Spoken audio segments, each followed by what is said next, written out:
The following is a special presentation of ESPN on ABC. Something rare and special in Clemson tonight. They've waited forever for this event, for the Fighting Irish to return. The faithful are undeterred, their spirits undampened by days of rain and flooding downstate. A heavier deluge is due here later. Two playoff contenders must step forward and prove it right now. Notre Dame versus Clemson. Death Valley is alive and electric.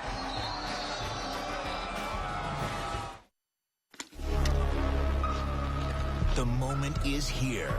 A clash of two teams who haven't faced one another for nearly 40 years. Leave it all on the field. Have no regrets. No regrets. Tonight, unsullied by defeat, they gather in Death Valley, and the implications are... This is an opportunity for a lifetime to make a statement, to take this football team serious. 4 weeks in, the number 6 Notre Dame Fighting Irish are still struggling to find their identity. And tonight, they place their faith in the hands of a freshman, facing a Clemson Tiger squad playing lights out when the lights are on. Our team believes they got heart. So I told them, you got greatness in you, but you got to make a decision to be great. Number 12 in the rankings, number 1 in the Valley of Death. Two teams whose seasons will be defined. With their rankings and pride on the line, tonight is bound to be...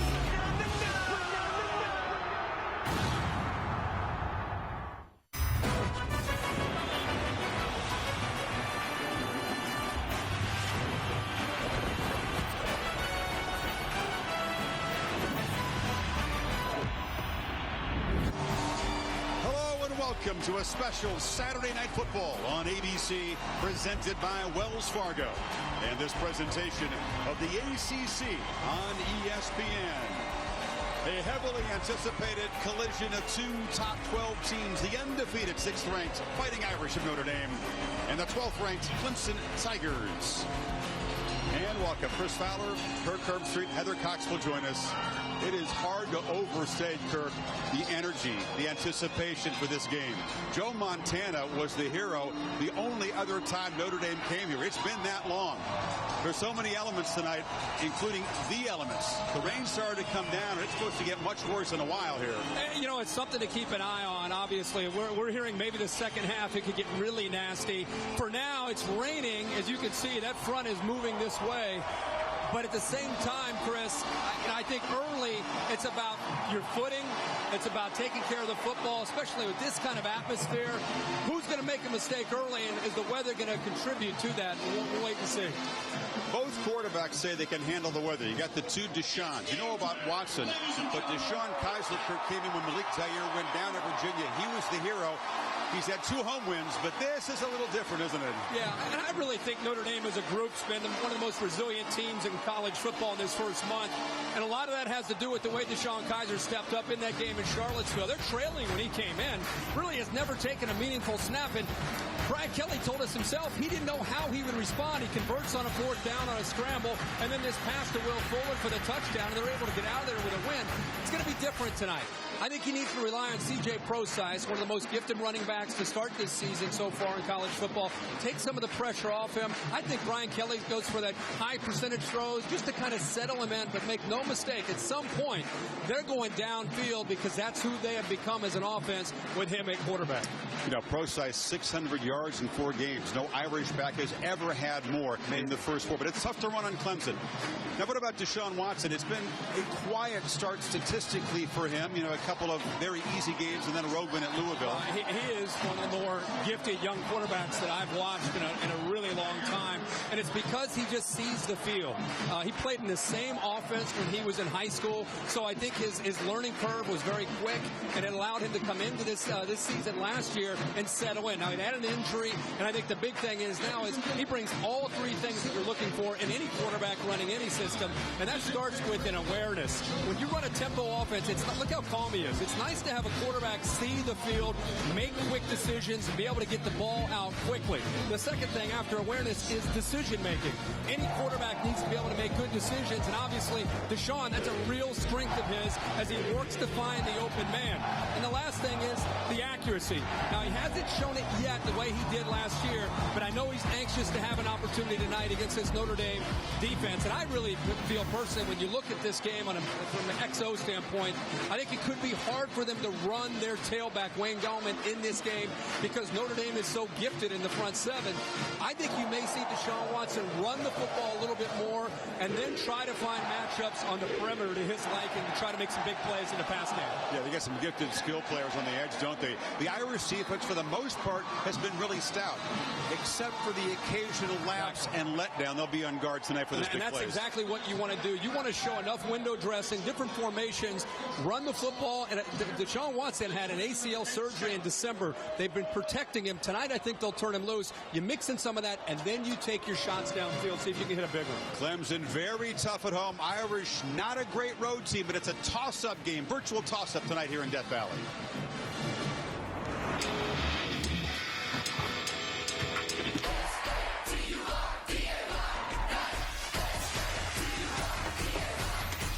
The real Death Valley is once again the center of the college football universe. You're going to have to give everything that you have. This game's going to be a dogfight. Notre Dame or the ACC look to be vying for that fourth playoff spot. This game screams playoff implications. I couldn't get Jesus tickets, and that's the truth. This is a tough ticket. I think Notre Dame gets it done, and they continue to move forward. Leave it all on the field. Have no regrets.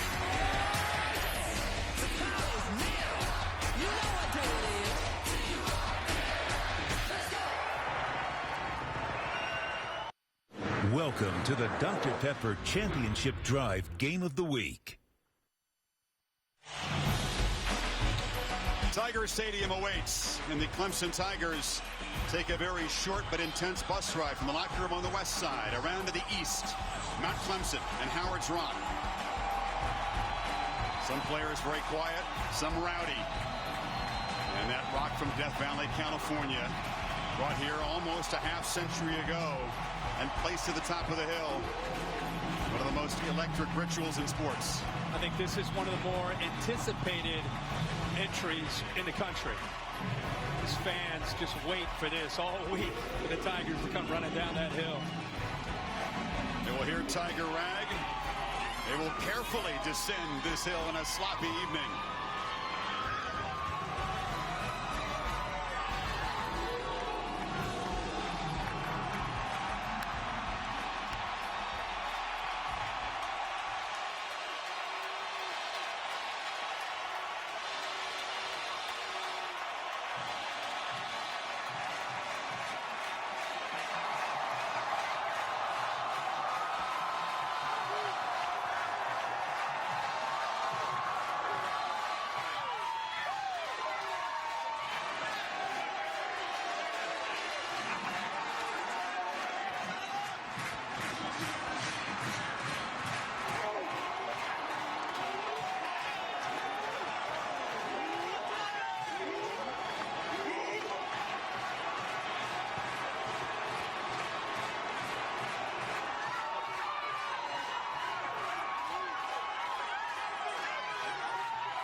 Now nobody makes a grander entrance than the Tigers in Death Valley. Perhaps more caution on the descent with the wet field than we're used to seeing, Kirk. Some guys taking their time, and others still just, they can't help the emotion coming down that hill. Now can the Tigers be fueled, use this energy? The Irish have not been a great road team. The win we talked about at Virginia snapped a streak of 5 straight losses on the road. So there's something for this Notre Dame team to prove. And yet at the same time, it's interesting, Brian Kelly this week using the Florida State game in Tallahassee last year in a game that they competed and they had a chance to win. It came down to that one play, and he felt just that experience in a tough environment in a similar ACC matchup. He felt that that was enough to be able to tell his team, hey, we can win in these kind of games, not to mention the LSU game and their bowl game away from their home stadium. We talked about the two Deshaun's, born 4 months apart. Kaiser there and Watson are buddies from their high school days at the Elite 11 quarterback camp. More on that as it unfolds.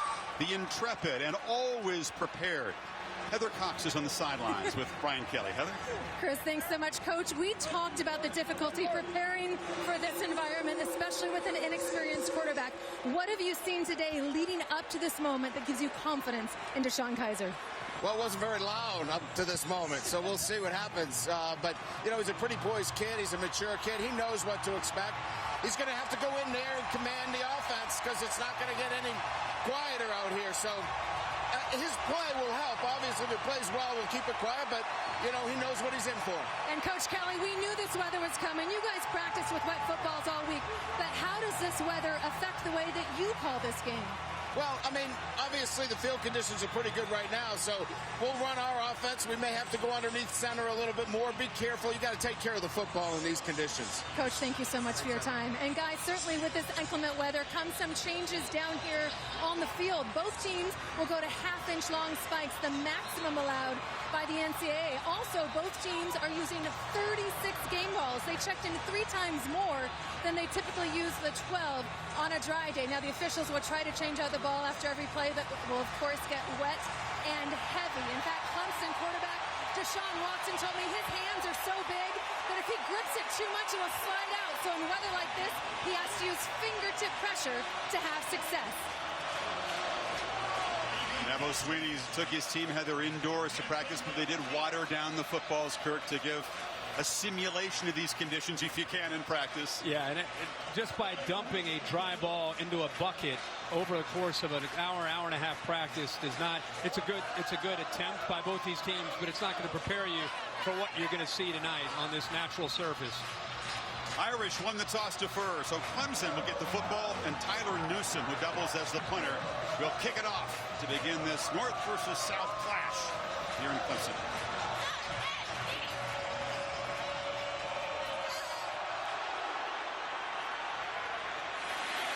Short kick, and the fine receiver Artavis Scott from the 5 has a crease and breaks out across the 35. So Deshaun Watson, the preseason ACC Player of the Year, goes to work right now. It's important for both these quarterbacks to settle in, and that's the play callers on both sides know that. With the weather like this, the emotion, Deshaun Watson typically stays very calm. That's his, the trademark on him, even though he's very young, he's only a sophomore. But I look for them also to take some chances on this first possession if they get the opportunities. We talked in the open, Chris, Notre Dame's been giving up some big plays, and Clemson wants to try to take advantage of that despite the weather. Look at this, Kirk. First play, empty backfield and 5 receivers for Watson. And he takes off up the middle. Watson breaking free across midfield, flashing the speed down the sidelines and driven out. Good call, Coach Herbstreit. Yeah, we talked about him in the open about running the football. It could be a tough night to run the ball, but look at the numbers. There's no linebackers. By having the 5 receivers out wide, it left nobody in the middle. The middle linebacker, Joe Schmidt, brought a blitz from the right, but they got to the left and ended up showing what he can do. His knee is healthy. They told us they were going to turn him loose, and on the very first play, a huge gain for Deshaun Watson. 38 yards. Now it's Dahlman. The hard-running, steady tailback who muscles down to the 20-yard line. Gallman is a sophomore from Georgia who just doesn't quit on runs. No, and I tell you, the footing and the traction in the trenches. We've watched games, you and I, all afternoon, and one of the things that came up was watching the linemen. You think about the receivers and the quarterback and the ball, but it's really the linemen and being able to get leverage and pushing a 300-pound body and trying to get it to go where you want it to go. The advantage you would think would be Notre Dame. Watson's got it. And he just throws it away. It's an offensive line that has no starters back from last year. Ryan Norton, their center, was the only returning starter, but he has an MCL sprain. So there's a couple of veterans out there, a couple of young guys, but no second-year starters. No, and I think because of that, they rely on tempo to be an equalizer. This is a similar offense that you see when you watch Auburn. It's a similar offense that you see when you watch Ole Miss. They rely on the tempo and some of the trickery to be able to be kind of offset the athleticism and the speed and size of a defense. The guy to watch is Sheldon Day on the defensive line, number 91. Scott's in the backfield on 3rd and 5 when they flip it to him in the flat, but he had to spin around, makes a man miss, gets a first down, and dives to the 12-yard line. It's kind of an example right there of what they asked from their offensive linemen on a screen pass out there. They're just trying to get in the way. There wasn't anybody who came up with a big block, but they shielded the Notre Dame defense from him. The athletic video, Scott gets the first. And now Gallman takes a handoff on 1st down, gets the edge, and dives down near the 4-yard line. Clemson executing well on this first possession in the rain. No doubt about it, and some good blocks up to the top. Area that they feel they have got to dominate. Forget about in the trenches, out on the perimeter. Time Peak, the receiver, and Leggett, the tight end, were flexed out to the top of your screen and both picked up nice blocks. They need 2 on 2nd down. Watson had trouble collecting this snap. It was an awkward handoff to Gallman, who loses a yard as number 91, Sheldon Day, the All-American. Yeah, and he's going to be in the backfield the entire game, and Clemson realizes that. Very fortunate to somehow secure this football and then get it into the hands of Gallman. Well, that was a great job there by Watson to be able to get his hands on the football, slippery football, and get it into the hands as Sheldon Day got penetration. Another 3rd down after the loss. They need 4. Watson rolls out, flips it in the flat. Catch made. Jordan Leggett dives for a touchdown.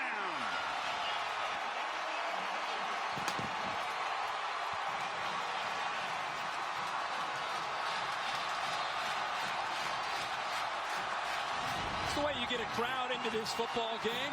Nice job of, remember we talked about recognizing things, awareness. He saw the blitz. They got one-on-one opportunity. The linebacker could not get out in time to be able to make the play. The safety, I beg your pardon, Shoemate, could not get out in time. He was kind of rubbed or screened. He couldn't get out in man-to-man coverage, and Leggett is all alone. So a 64-yard drive. It's Greg Hugel, the freshman kicker, makes it 7-0.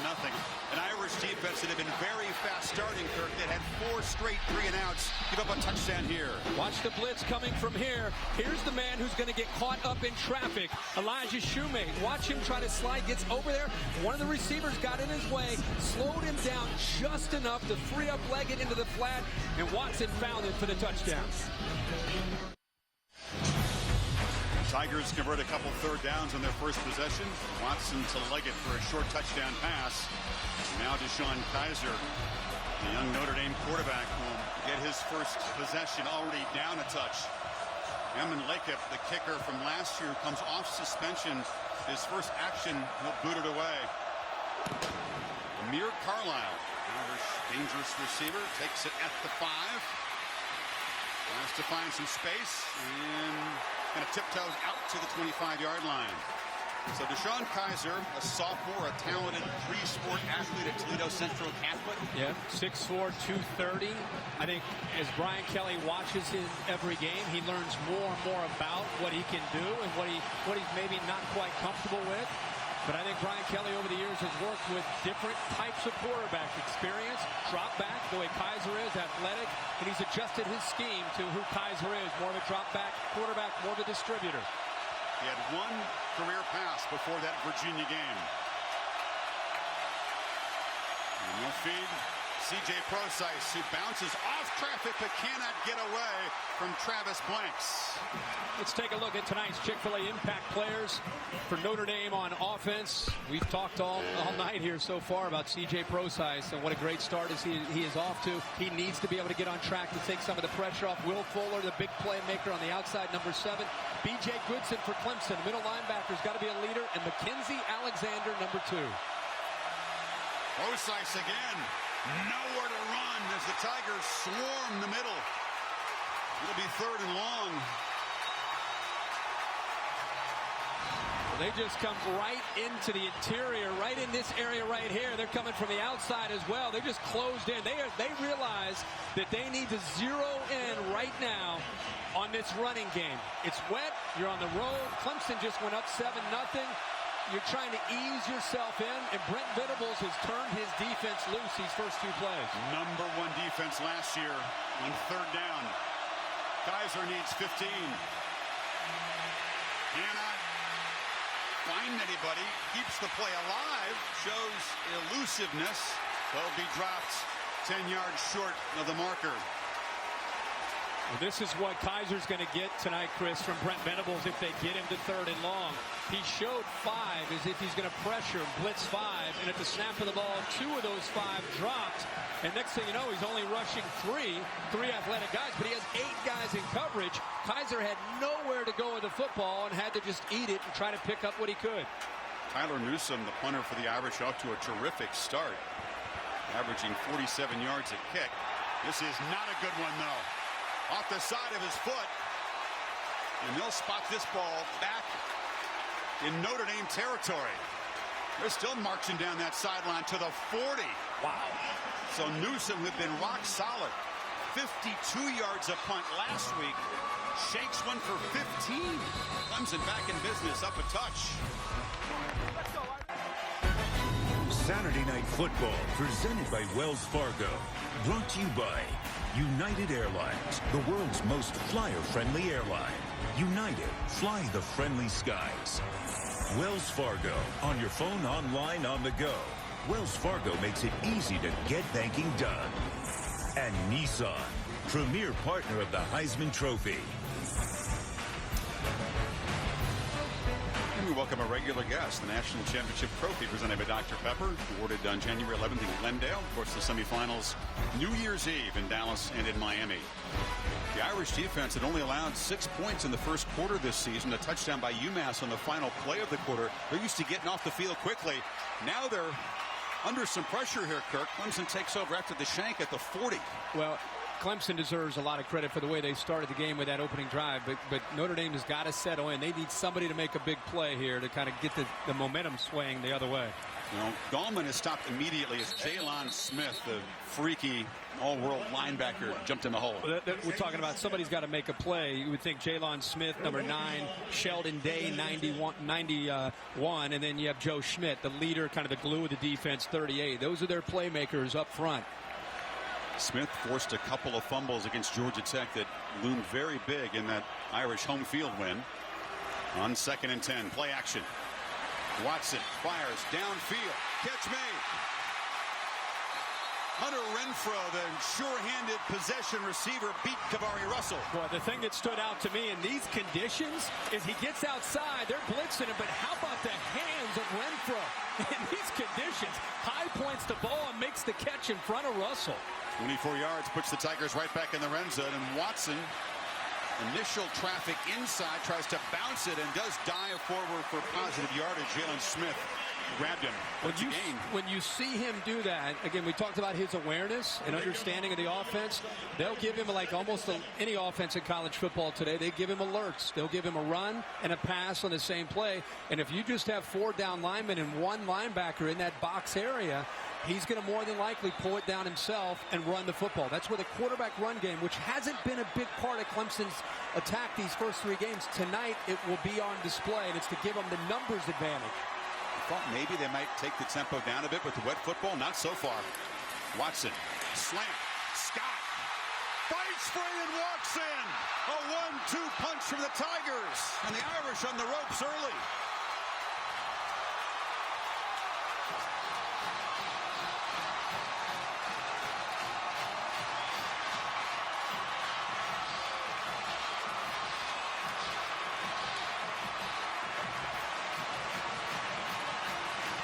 Now Deshaun Watson is razor sharp distributing the ball, and Clemson quickly up a couple of touchdowns. I think this is the Deshaun Watson that Clemson fans saw a lot last year of, and he hasn't quite played that way, and especially in their game a couple Thursdays ago against Louisville. But here's just recognition, soft coverage, be able to get after a low snap balls right on the money that gives Scott a chance to protect himself, keep his feet to be able to get into the end zone. But it's the timing and awareness by Watson that was superior.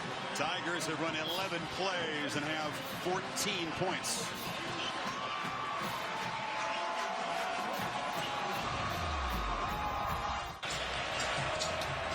So Clemson scoring in its first two possessions, sandwiched around a 3-and-out for the Irish. It's 14-0 quickly here.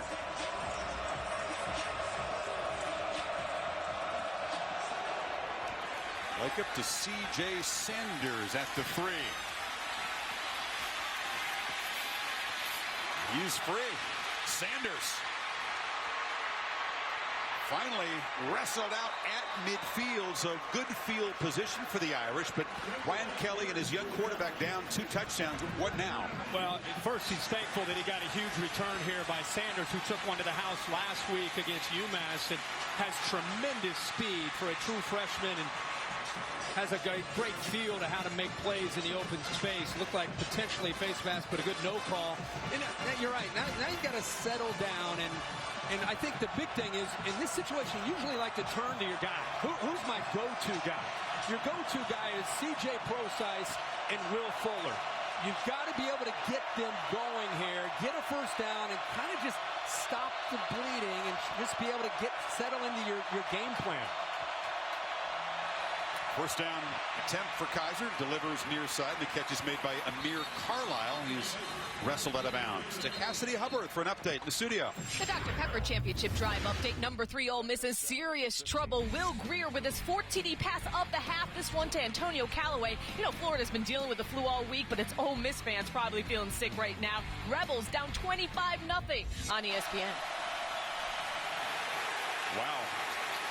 Swamp is alive, and so is Death Valley. Prosise, just no running room so far. Shaq Lawson, junior, next great defensive lineman at Clemson on the tackle. And a guy to keep an eye on tonight. He'll be matched up a lot with the All-American Ronnie Stanley, the left tackle from Notre Dame. But again, early in this game, that Clemson defensive line, all new starters this year, getting after that Notre Dame offensive line. Irish need 6 on 3rd. Kaiser, well protected, delivers a strike, and Chris Brown makes a first down catch inside the 40.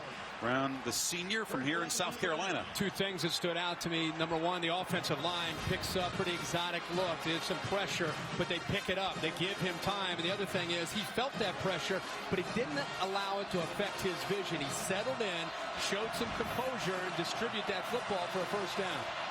Lawson, the defensive end, downfield to make the tackle there.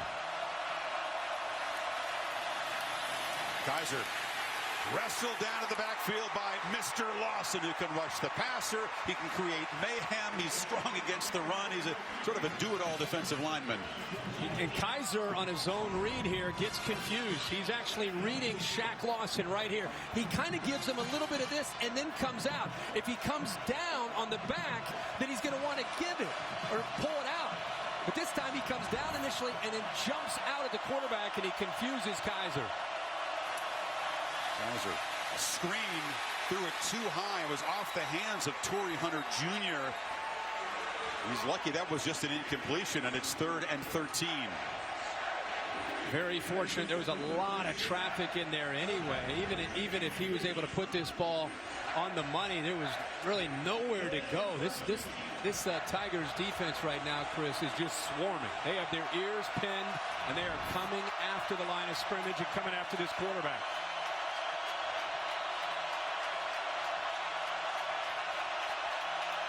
This is a lot to handle in your first road start. Tigers show some pressure. Kaiser rolls away from it and delivers incomplete. As a flag down, it was Alize Jones, the talented freshman tight end from Vegas, the intended receiver, and Jadar Johnson was in coverage. But Johnson's got to be thinking. Pass interference, defense, number 18, spot foul, automatic first down. You know, he just makes a mental mistake here, and he's frustrated, but he definitely got early to the receiver. I mean, he's in there way too early, and that's inexperience. He's got to try to get his body and around the intended target there, Jones, and try to use his hand to swat at it, but he can't run over top of him. He's the guy that made the pick to seal that three-point win at Louisville. But the penalty moves the ball inside the 30. Brosice. This is a guy that's averaging 150. Notre Dame's had 5 straight games of 200+ yards rushing, and they're just trying to get out of the red here. The problem you have, again, is they're going to make Brent Venables, the defense coordinator from Clemson. It's pretty easy what his plan is. They've put 8 men at the line of scrimmage right now against just 7 blockers. So they have an extra man, and they're basically telling Brian Kelly, your quarterback and your receivers are going to have to beat us, and until they do, we're going to continue to stack the line of scrimmage. Kaiser on the move, takes his first downfield shot and throws it over the head of Chris Brown. I think Clemson feels very good about the matchups on the perimeter, and we've got some great matchups. Tankersley, who was tested there, and he's been tested all year against Chris Brown, but the real matchup is Will Fuller, number 7, against Mackenzie Alexander. We're talking about 2 guys that have bright futures, and Alexander is following him at this point all over the field, whether he's on the left or the right, to the field or to the boundary. Now they're at the bottom of the screen on 3rd down. Yeah, he's a brash shutdown corner. Teams rarely test him. We'll see how that matchup unfolds tonight. Tigers show some pressure up the middle. Irish pick it up, and Kaiser delivers. Incomplete. Delivered a hard shot that Brown couldn't gather on a wet night. It's going to be tough on his receivers. It sure is. And I couldn't tell if Ben Boulware, who was rushing, number 10, got a hand on this football right there. No, he did not. Ball's coming in just fast. Hot. And it was tough for Carlisle to be able to secure that. It would have been a first down if he came up with it. You know, he was a pitcher. What did he throw, 94, 95 in high school? Sometimes a change-up's better, right? Yeah. Justin Yoon, he's a true freshman kicker from Nashville. He's 4 for 6 on the young season. This from 46 yards. And he shows why he's one of the top kickers in the country. Good Nashville product. Booms it through. Irish on the board, still down 11.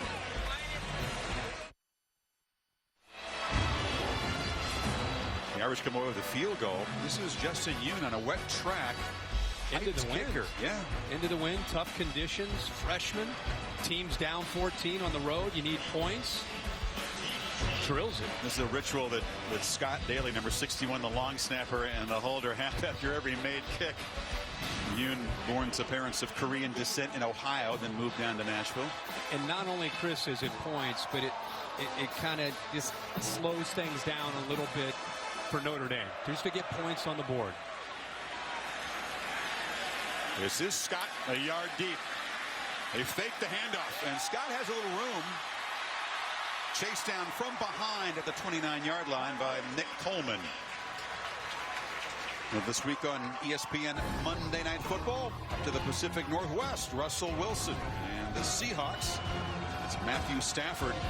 He's got to be a little bit sore about the way Uga went down hard at home to Alabama today. The Detroit Lions, desperate for their first win. He's got more in his mind than just Georgia's struggles. Well, I think we have a new rule in the SEC. Alabama is no longer allowed to be an underdog.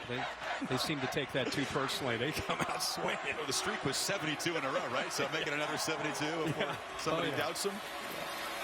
This is Watson on the keeper.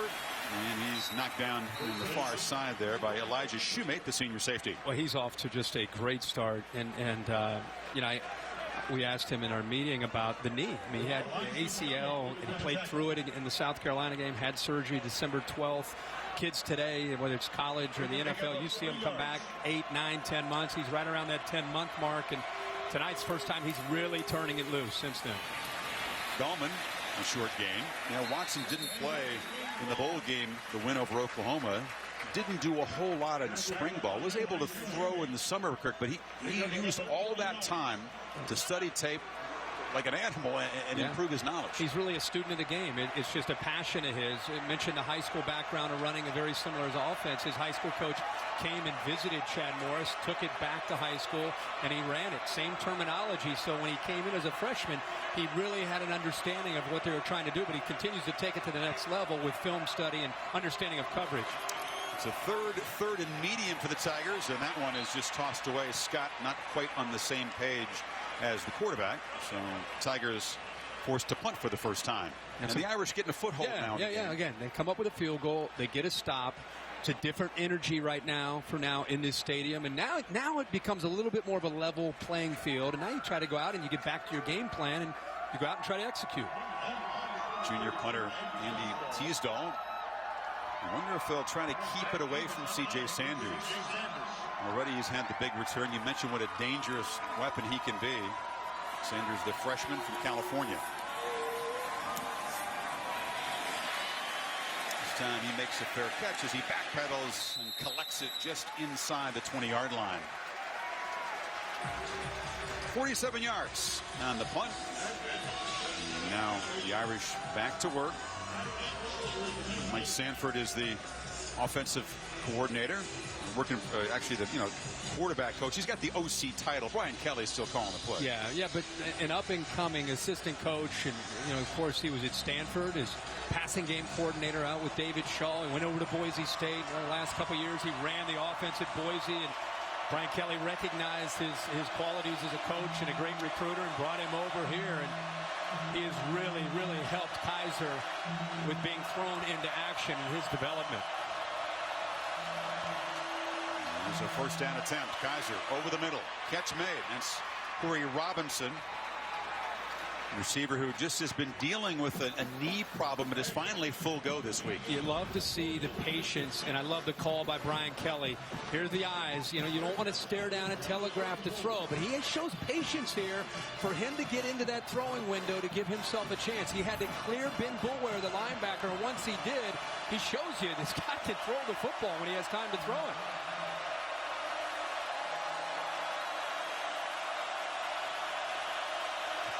Kaiser changing the play here as Death Valley gets louder. It's Hunter in motion. Brosice. They are all over number 20 tonight. This might be one of those nights where you see Brian Kelly, and he's learning. He's talking to Mike Sanford. He's watching everything. He's getting feedback. Might be one of those nights because of the way Clemson is choosing to defend them, where you're going to have to throw on 1st and 10 more to set up. Then you go back to Brosice. Right now on 1st and 10, they're facing an 8-9-man front. They're anticipating run, throw the way they did on the previous play to then set Brosice up later. He's carried it 5 times, -5 yards. Now the Tigers showing pressure off the edge. Kaiser has to dodge, does get away, and has plenty of room. Kaiser down to the 40-yard line. Finally, the tackle is made. With DJ Goodson whiffs though. High risk, high reward when you're aggressive. Now he can actually run this right here with Brosice. See the lineman downfield or throw it out here. He couldn't do either. So what does he do? He runs it himself. That was a play to either hand it to Brosice, throw it out, one of these run pass options. He couldn't do either.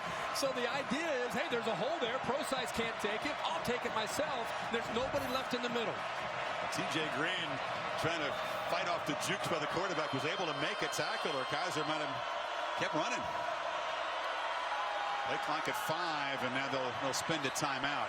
Chris, if they end up scoring on this drive, that play that he just made, that is a great example of his composure for a young guy that's never been in this setting. Instead of just giving up on the play or just kind of taking a knee or just digging in for a yard or two, he's trying to pick up big yards there. That was nice.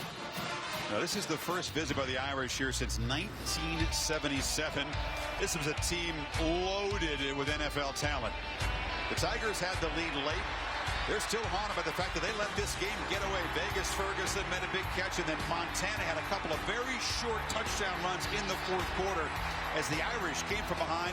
That was Dan Devine's eventual national championship team that beat the Longhorns in the Cotton Bowl.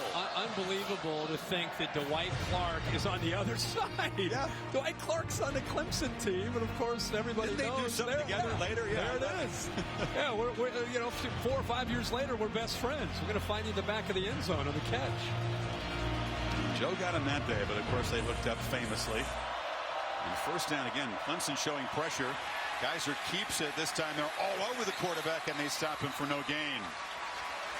There it is, 1st and 10. You're not only facing guys in the box, Chris. Those linebackers, Boulware and Goodson, they're up shooting gaps. I mean, they're making it tough on the offensive line.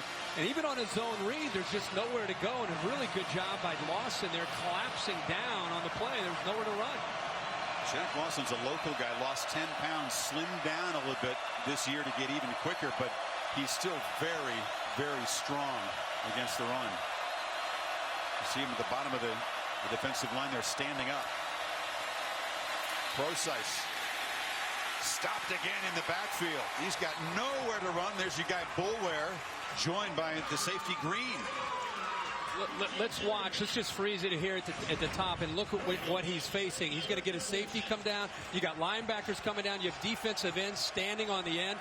Try to be an offensive lineman and deal with all that. And they're just attacking downhill, not respecting anything downfield. And Notre Dame's got to be able to capitalize on that kind of approach from Clemson on the early downs. Kirk, they haven't yet tried to target Will Fuller, who's being guarded by Mackenzie Alexander.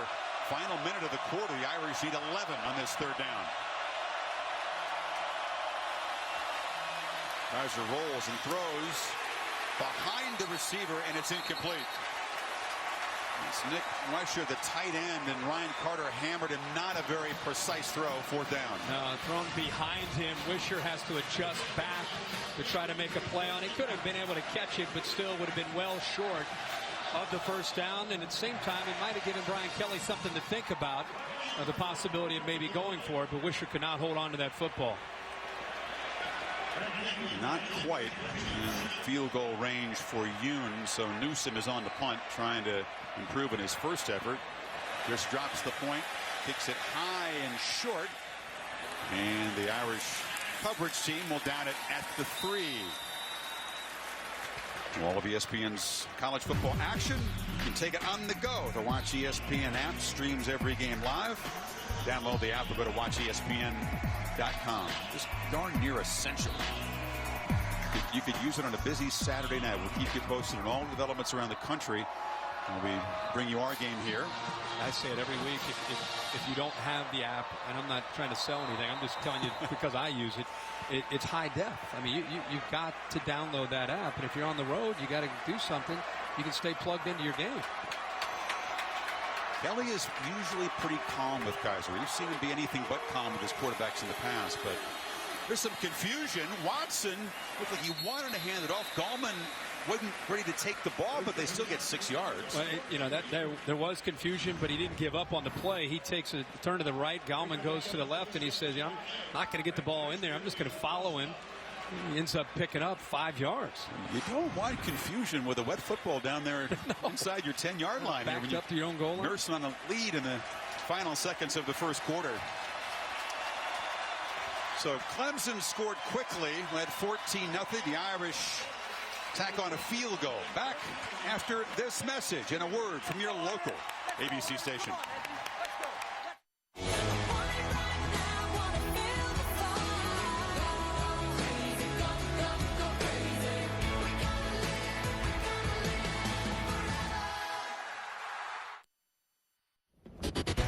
Start of the second quarter on Saturday Night Football on ABC, presented by Wells Fargo. Tigers switch around. Still backed up at the 10-yard line. Wins at their back now. And a handoff work in the middle. And this is why Gallman is loved by the offensive lineman. He just doesn't quit. Heather Cox, as the weather changed down there, give us an update on the wind and the rain. What I can tell you is the rain has remained steady. It is expected expected to rain a good 2 to 3 inches throughout this game and get worse in the second half. But, Chris, what has changed is the wind has certainly picked up. It's gusting about 10 to 15 miles an hour, and it's expected to gust up to 25 miles an hour at times. So that could definitely play a role. As to the field, it's in beautiful condition. A multi-million-dollar drainage system installed a few years ago since their last rain game, and it's holding up great. Coming around the edge is Scott, and he's got about 9 yards. It's amazing they haven't had a rainy game here since 2009. It really is. It's one way to test that field out, that multi-million-dollar system that they have to try to keep this field dry, at least give them some traction, a chance to be able to make some plays. I'll tell you, Artavius Scott has some live legs tonight for this Clemson offense. Pistol formation. Watson gives it to Gallman. It's another first down run as he's wrestled down hard there by Max Redfield, but they moved the chains again.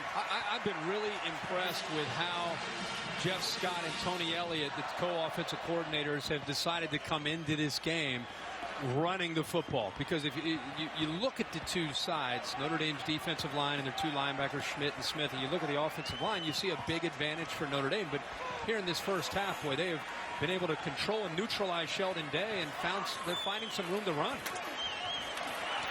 Watson looking for room to run. Now he'll backpedal and just lob it out of bounds. Yeah, Chad Morris, who was given a lot of credit justifiably for running this offense, took on for SMU to become the head coach. Scott and Tony Elliott, two former Clemson playmakers, now sharing the play calling duties. Scott told us that Elliott is sort of the overall play caller, does a lot of the run calls, and Scott does the pass plays. It's an interesting arrangement. It is, and I always get concerned when you hear co-coordinator, because you really want to know who's calling the shots, who's the guy that's trying to take control of this, not to mention fill the shoes of Chad Morris. Empty backfield, and it was a design run all the way, but big Sheldon Day wouldn't let the quarterback get away. 3rd and long now. And they're bringing a lot of linebacker pressure. That's one of the things that they came in feeling that they had to do, and it's kind of a staple of Brian Van Gorder, is try to turn Joe Schmidt loose, who this time they bring him up from the top, and also to let Jalen Smith kind of clean it up. One thing I'm seeing is Jalen Smith is starting to spy Deshaun Watson. Deshaun Watson came into this game not running a lot. This game he has been running, so they put their best athlete, number 9, on him. Yeah, exactly. If there's one guy who can spy him, it is number 9. Hand it back off inside. Breaking free, Brooks. And that's a nice run. A little used playmaker for the Tigers, but on 3rd and long, they get close to the marker. It's going to be 4th down, though, so let's see if old Dab was in a gambling mood up 11. Well, that's a good job of picking up some positive yards there. Joe Schmidt was picked up by a nice block, and Max Redfield, who's been playing with a broken thumb, he broke his thumb against Texas. He's had a cast for 3 weeks. They've held him out some because he hadn't been able to make a lot of tackles with that cast. He came up and just kind of whiffed on Brooks. They were lucky that ended up being a first down. Stop him about a yard short. So Teasdale's in to punt. It's a good one with the wind at his back. A little bounce and roll dead at about the 10-yard line. I thought it was touched at the 10. They're going to spot it at the 5. So poor field position on a rainy night for Kaiser.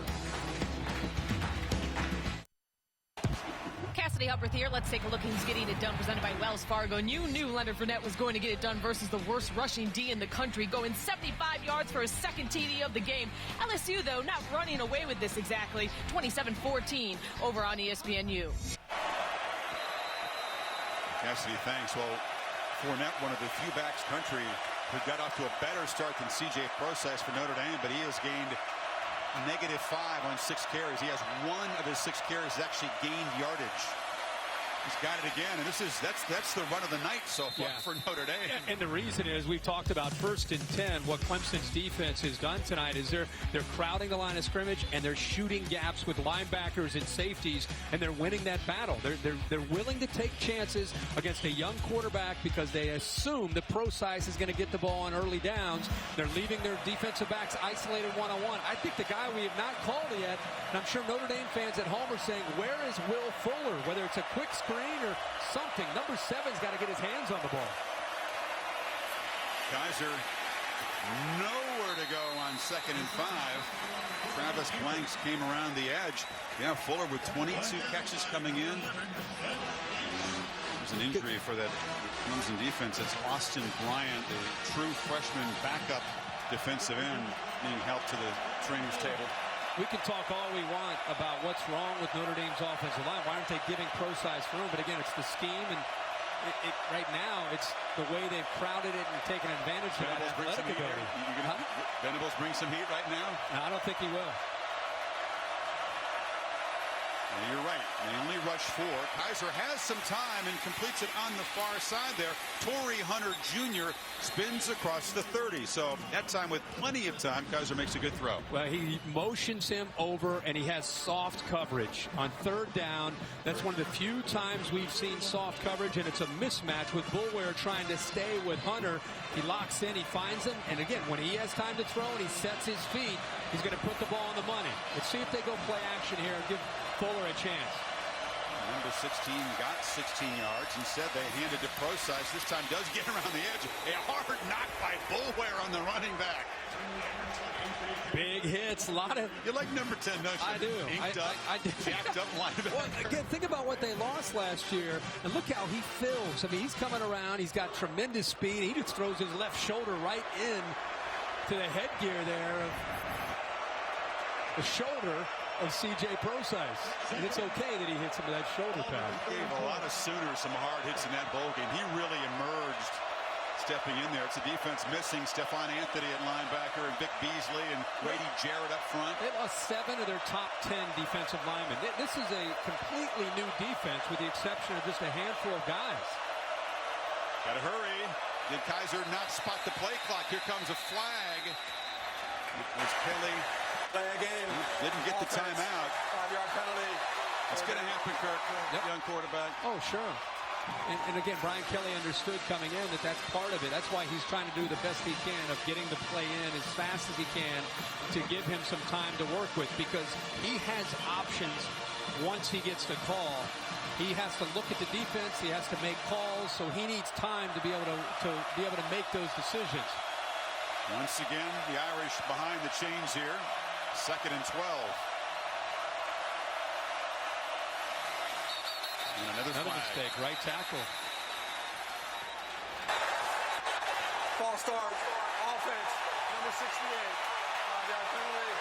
2nd down. It's Mike McGlinchey, the junior tackle from Philadelphia. Watch the center's head. He puts it down and back up. And these tackles have not dealt with this kind of crowd. Stanley on the left is a veteran. He's been in this kind of atmosphere. McGlinchey has never been in this kind of atmosphere. He's out in the end there. They're working with silent counts, and it's more of a rhythmic thing.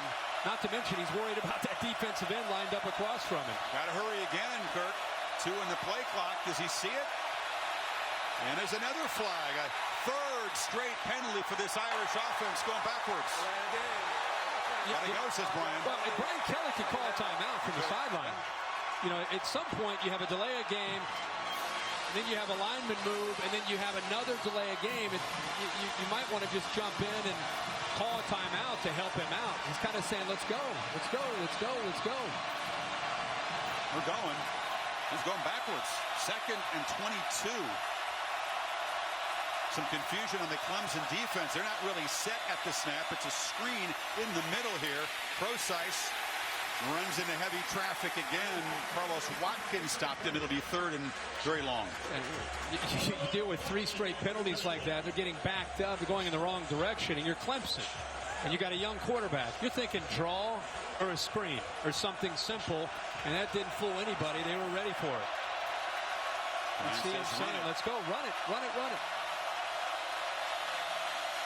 3rd and 17, a rush for. Kaiser has protection, delivers a throw off the hands of Fuller to the top receiver, went up but could not collect the wet ball at midfield. First time they've even looked his way. Well, they clear out to middle linebacker, and it opens up perfectly. He needed a lot of time for that play to open up, but Boulware, the middle linebacker, is cleared out. Huge opening in the middle of that defense, and their best receiver, Fuller, just cannot hold on to that football.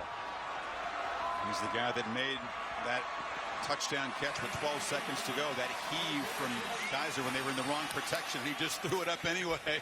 But that was a costly drop. And now a fumble on the punt. Scott was backpedaling. It bounced off his chest.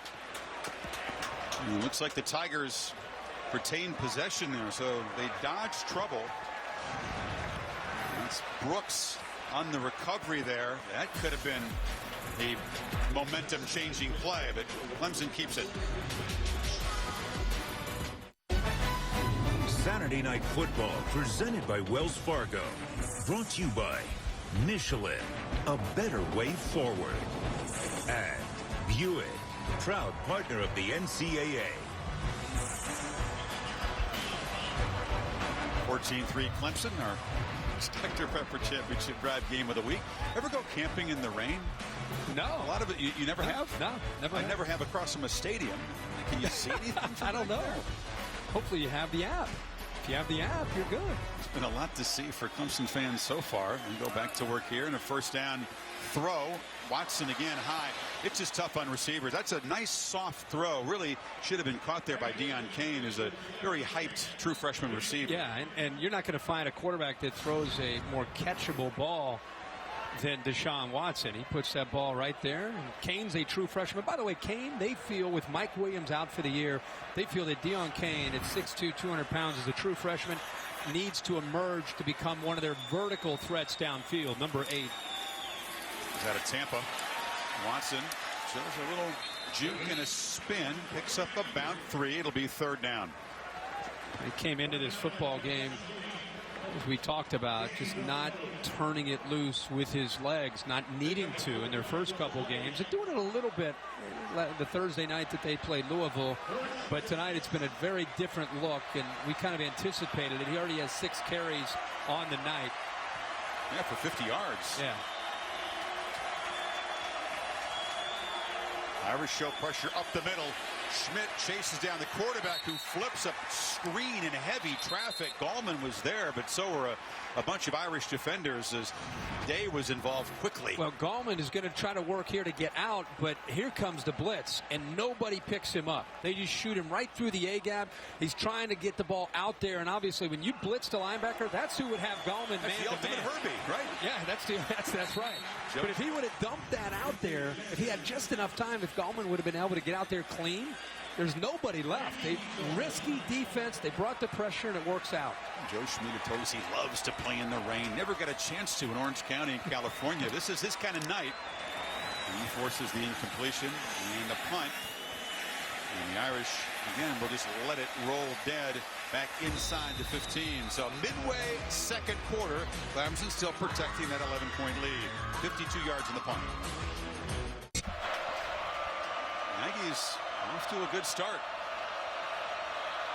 Kyle Allen, part of that same Elite 11 quarterback class as both of these quarterbacks here tonight.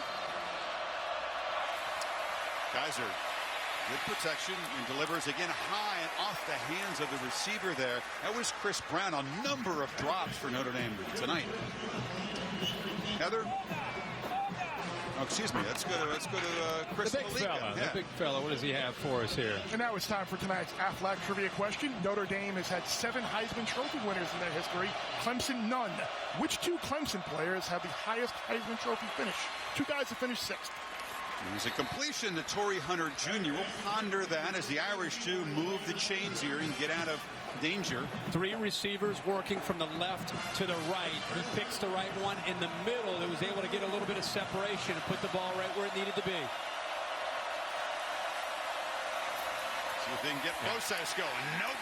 Flags come flying as Kevin Dodd, the other bookend opposite Lawson, invades the backfield. This is the defense that was #1 in the country tackles for loss last year. Offense number 56. That penalty's declined. Second down. Kirk, that group was manhandling Texas and Georgia Tech. It's a totally different story for the O-line tonight. Oh, yeah. I mean, not only is it a different story as far as being on the road, you don't have Malik Zaire, who's a dual threat guy. You got a young quarterback on the road. And right now, this defense is assuming run on 1st and 10. It makes it tough on him up front. And they lose 7 on first down, and now Kaiser delivers a strike, and a catch is made. Finally, they involve Will Fuller for the first time out of the 40, so it makes it 3rd and manageable. By far the cleanest uniform on the field until that play right there. He finally gets involved. He missed one on the last series. How about Kaiser hanging in the pocket just long enough to get that football out? He was a little bit late on the throw, and he finally finds Fuller to give him a chance here, at least on 3rd down. Only the second pass completed this season against the corner, Mackenzie Alexander. Flags again. Clemson was crowding the line. Ball start. Offense. Number 68. 5-yard penalty. 3rd down. And as McGlinchey is second time, they are really struggling up front. You got to remember, if you're at home watching this, you've been working all week on a silent count, and all of a sudden you can't hear. You're worried about this guy going around you, and all of a sudden he does this, and you start to flinch, and you get called for it. It's because of the atmosphere. Give the crowd an assist there.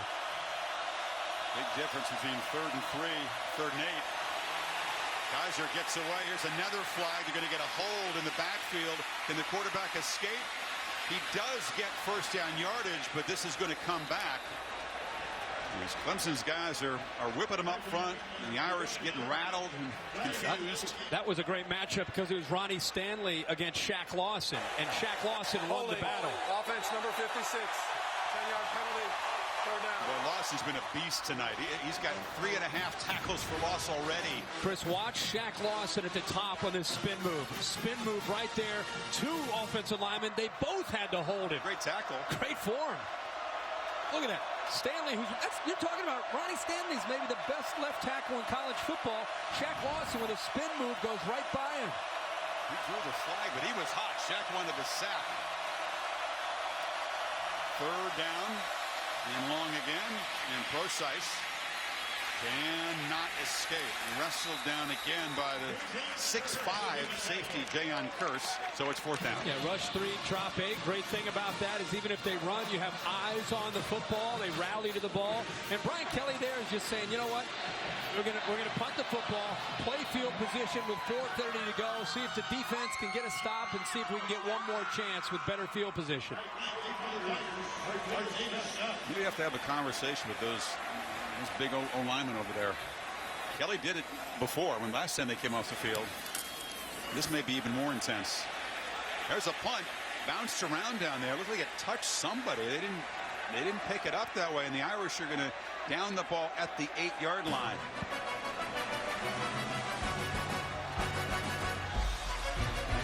Yeah, he wants to know if it touched his gunner Farley, who was down, the safety, or if it may have hit the Clemson player who was blocking him. I think that's 35-yard punt. It hit somebody. I thought Farley kicked it, the safety, Matthias Farley. And Dabo wants an explanation. 41, see if he kicks it. They're going to spot it. Yeah, they're going to spot the ball back at the 27. And Mark Fields never even came close to the football. So Clemson with 4:06.5 goes back on offense.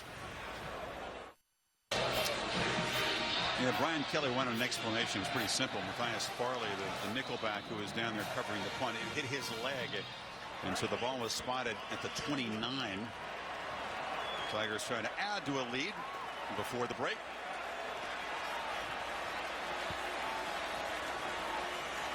Wayne Gallman, the running back, has not really gotten loose tonight. He's run it 7 times for 23 yards. They give it to him for an 8th time in the heavy traffic. Jerry Tillery, one of the talented freshman defensive linemen for the Irish, on the tackle.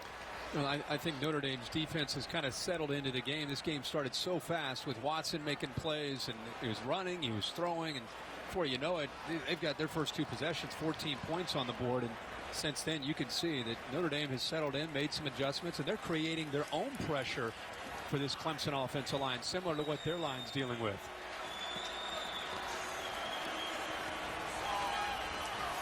Jet sweep motion. Scott jukes his way to the 35. It'll be 3rd and 4. He's an electric guy with the ball in his hands. Chris Brian Van Gorder, the defensive coordinator from Notre Dame, now in his 2nd year. One of the great minds in college. He's been up in the NFL. He's come back to work with Notre Dame. And he's got great looks on the sideline, but second year in his system. I think it's allowed his defense to understand him, and they allowed him to play much faster this year in this second year. See if Van Gorder's defense can get Watson off the field. A third down throw was dangerous into traffic. Redfield was closing in. Watson knocked down by Day after the throw, and it's fourth down. Well, I think he got away with one there. Redfield was actually reading the receivers. His eyes were on the receiver and not on the quarterback. And if his eyes were on the quarterback, he would have been able to see that he had a chance to make the interception. There's Sheldon Day finally making an impact. Didn't have to get the sack, but get into the face of Watson. You can see the eyes of Redfield 10. He didn't even realize the ball was thrown in his direction. If he would have, he had a shot at an interception. So Van Gorder's defense, another positive series, another punt from Teasdall, and a fair catch. Juggled, but recovered by C.J. Sanders. Bear, we've been so busy up here. I don't know if you've even thought about your trivia question. Let me see it, Bear. What do you got again? And now it's time to answer tonight's Aflac trivia question. We told you Notre Dame has had 7 Heisman Trophy winners. Clemson, none. 2 guys finished 6th as the highest. Who were they? The answer, 1978, Steve Fuller. 2009, C.J. Spiller. Yeah, I should have gotten C.J. Spiller. But 6 is the highest ever for Clemson. Maybe Deshaun Watson can, before he's done, can. Fuller, of course, the quarterback in that game that Montana won with his late heroics here in '77. So the Irish, 2:46 to work with, a couple of timeouts. Kaiser. Lots of time now, backpedals, throws it across the middle, a completion, and then a hard hit after an 8-yard gain. Jayon Kearse delivered this shot there in Carlisle. I just cannot get over this presence that Kaiser has. And we got an offensive lineman that was down, at least he is up. Now watch Kaiser here. I mean, this is incredible. I mean, he's waiting and waiting and waiting, and then just buys enough time here to be able to eventually find his man. He's got some open receivers. He's just having a hard time locating them. He's been very fortunate. His offensive line has been able to hold up there. Quentin Nelson, the guard, the sophomore, is the offensive lineman down. Boy, the last thing Notre Dame fans want to see is another starter. And they've had, what, 6 of them go down to injury, so they'll examine that. Boy, Notre Dame came in here to a hostile environment, an inexperienced quarterback in this situation. Deshaun Watson, Kirk, was just razor sharp. The first 2 drives found themselves in a 14-0 hole. And we thought, uh-oh, look out. Now what is Kelly going to do to get back in the game? They got to 3, but it's been the Irish defense that's impressed me since. Without a doubt. I think both defenses, it's a combination of maybe the conditions and not necessarily, especially in Notre Dame's or Clemson's defense, not necessarily fearing the pass game, so it's allowed them to be ultra aggressive, and they're going to stay that way until Kaiser eventually makes them pay for that. But yeah, you're right. Notre Dame had a chance there for a second. They're down 14. The crowd's in the game, and it's looking a little scary. They got the field goal kind of settled down. And from that point on, Brian Van Gorder's bunch has definitely kept them in this game. But Kaiser's going to have to make some plays along with Procise. On a windy night with a wet field position's been important, and the Irish have had terrible field position the last 4 possessions, so they had to be a little bit careful. They'll get the ball to begin the second half, and we'll see if C.J. Procise can finally get loose. It'd be hard to imagine Notre Dame coming out of here with a win if he doesn't do something. Well, as I said, for him to be able to start to become effective, they're going to have to get the passing game going to open some running lanes. And around the end is Hunter. He takes a hit, but he makes a first down. 2 minutes to go in the half. And at the same time, you know Brian Kelly, the one thing about him, and he even said to us this week, we've got to be patient. We've got to be patient on the road with our play calling. It's a 4-quarter game. It's a 60-minute game. We're going to stick to our game plan. Kaiser tried to get it to Fuller, and Mackenzie Alexander was all over him, and gives him a little wag of the finger. That's part of his game, and not necessarily something that everybody loves about it. No, but it kind of fires him up, and he also likes to try to get in the head of the guy he's going up against, and he's going up against Will Fuller. This is the matchup. He's kept Fuller quiet tonight so far. Almost intercepted across the middle, and Boulware had his hands on it as Kaiser didn't spy him. Well, Boulware has had some chances, and I think he's learning as the game goes on. Watch the eyes of the quarterback. He does a good job of looking off, and then once he locates his tight end, Wisher, who he wants to go to, I don't think he ever saw Boulware just waiting there and kind of waiting for that throw. He was fortunate he got away with one there. This is what Kelly was fearing. Another 3rd and long against this Tiger defense. Boulware shows pressure up the middle. They pick him up. Kaiser, another high throw over the head of Fuller. A flag coming down. Chris, I think Boulware was in the neutral zone. I think he may have had a free play there. Offsides. Defense. 5-yard penalty. 3rd down. For once, the Irish offensive line didn't flinch, and that'll give a 3rd and more manageable look now. The Irish have struggled on 3rd down at Virginia on the road, 0 for 10. They were 4 for 11 against Georgia Tech, even though they were productive. It hasn't been a great 3rd down offense so far this year. We need 5. With Fuller up here at the top.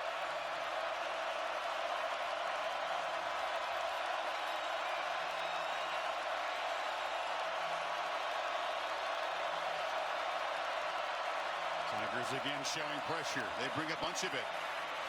Kaiser has time, but a couple receivers in the pattern. Now a flag comes down in the secondary. And this is going to be against the Tigers. Holding. Defense, number 11. 10-yard penalty. Automatic 1st down. That's a great call. Amir Carlisle was actually about to break free from Travis Blanks. And he got fooled, and like most defenders, when they get fooled, they just kind of put their arm out and try to grab on, and he did. He locked on to Amir Carlisle. Great call right there by the officials, and the right call. But one thing I'm starting to see is Clemson's secondary moving after the snap and fooling Kaiser. He had a wide open Will Fuller that time because Mackenzie Alexander bailed, and he had a curl route for a 1st down, and he never even looked that way because he lined up the way he is right now in press and then bailed like he is now. There's a 1st down throw, far side, way over the head of Fuller. That's exactly this time. I don't know if somebody sent a message in. Mackenzie Alexander is showing press, and then as the ball is snapped, he's bailing, which means we have the underneath routes if we want them. He missed the last one on 3rd down. That time he came back to him and just missed the throw. Get the thoughts of John Saunders, Mark May, and Mac Brown on this game. All the happenings on a busy Saturday. The BMW halftime report is coming up. Minute 29 till the break. Clemson had the Irish at 3rd and 10. 2 penalties gave them the 1st down. And they've now moved into Tiger territory. Let's see if Alexander does it again up here. That's a great matchup. Does he bail?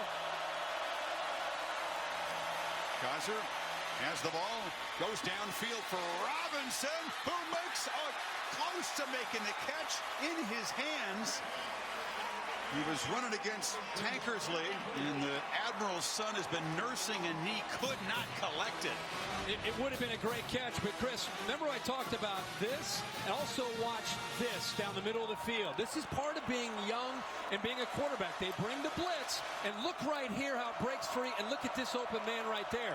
These are things he already had locked in on Robinson. Robinson had a chance, but he had 2 wide open receivers he never saw. That's a great point. He went to the 3rd easiest guy, right, in that route?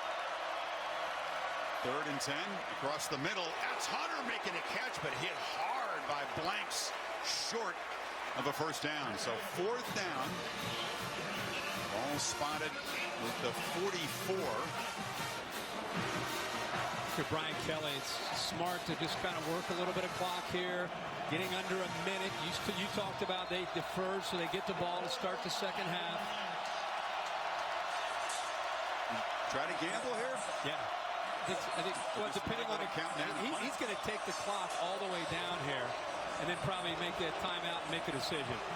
In case he misses it, if he ends up going for it, he doesn't want to give Deshaun Watson much time to work with.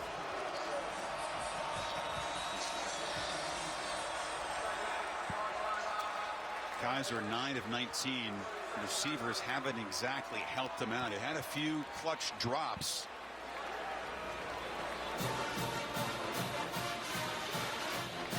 ESPN after the Ducks and the Buffs in Boulder. SportsCenter will have you covered with a complete post-game wrap-up. There are some I saw this morning that think that the Buffaloes, who are not a very big underdog to Oregon, have a chance for a milestone landmark win. That would be me. That would be me. Yeah. Capital One rankings here. You see Ohio State, boy, they had to fight off against a very nasty Indiana team. A lot of heart. 7-point win. UCLA now down 22-10. Look at this. Look at the upset. Potential upset there. Ohio State fortunate to get out of there with a win. So it makes it, this is when you start to get into October, you start to figure some things out. Week 5, Kirk, was got to beware week 5 for the upsets. He sure did. It's been a recent trend. Could continue. So the punt team out for the Irish. Clemson will take a timeout. I wouldn't figure they'd try to do too much. No, but Irish good. Punt it down there. Yeah, you can see the intensity down there with Dabo Swinney. Just good to be safe. Go punt safe and be aware of that potential that might happen. Dabo's got a pretty good record. You know about Swinney against top 10 opponents when he's the lower ranked guy. 5-2. He's won 4-0 when the games have been home or neutral. And he pointed out to us the other day, no player on this roster has ever lost a game to a team that finished the season ranked outside the top 10. So that's 7 losses the last 3 years, but none of those old quote-unquote Clemsoning losses that we used to talk about in the old days when they would lose to a team they should handle easily. And then lose to Duke or NC State or some of the last 3 years, 35-7, some wins over LSU, Auburn, Georgia, Ohio State, Oklahoma.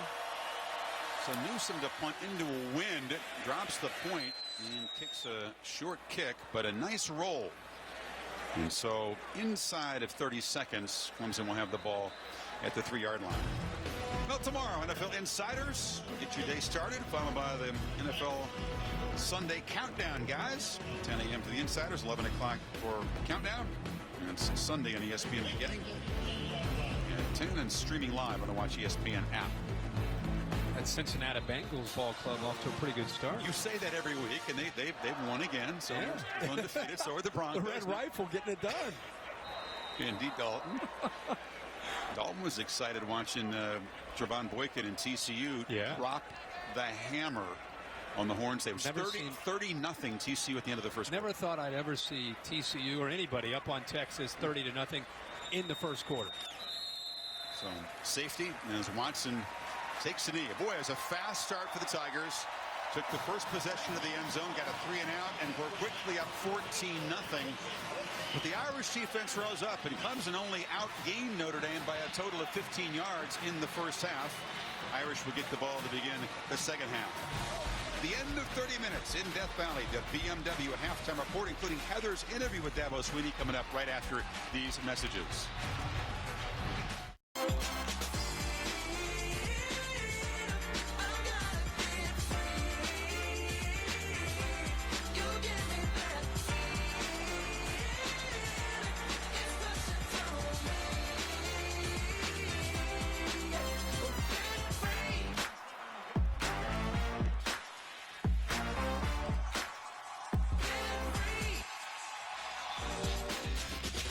Saturday Night Football on ABC, presented by Wells Fargo.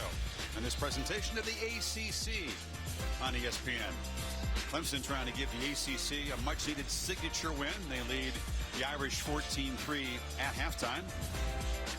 Party mood here. DJ Shaw. We have a live DJ here. Keeping it going here. Is it a quick start to the party for Clemson? They had those quick 14-point lead, but the Irish methodically kind of getting back in it, Kirk. This is an offense for Notre Dame that's been hitting a lot of home runs in the first 4 games. A lot of chunk plays. 7 touchdowns of 50-plus, but only one really explosive play tonight, and it was a scramble by Kaiser. What can they do to create more of those plays? Well, they came into this game, their bread and butter is C.J. Prosise in their running game, and on the early downs, we talked a lot in the first half. Clemson is anticipating run on 1st and 10, and I think that's where the chunk plays could come in the second half for Brian Kelly. They're going to end up running the ball. They're going to want to run the ball because that's who they are with Kaiser at quarterback. But I think 1st and 10, you got to take a few shots against man-to-man coverage and count on Will Fuller and the other receivers getting separation against that one-on-one coverage and making a play. Robinson had a chance to make a play, couldn't collect a ball at the goal line. Fuller had a big drop on a 3rd down play at midfield that did not help the quarterback out. It's tough conditions for receivers with a wet football. But Clemson's receivers have had few problems, relatively speaking. Especially early. See if Sanders collects it on the hop. And the freshman follows some blockers, breaks a tackle, loses the ball. And Clemson says they've got it at the 30. The kicker, Lakip, who comes off a suspension, came flying down there, may have knocked the ball loose. I think he did. I mean, he knocked it. Wow. Welcome back to the Clemson Tigers. Again, had a tough start to the season. You don't expect this from a kicker. I mean, this is incredible technique.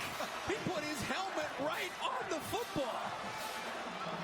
And that is unbelievable play by the kicker, and DJ Greenlee ends up coming up with it.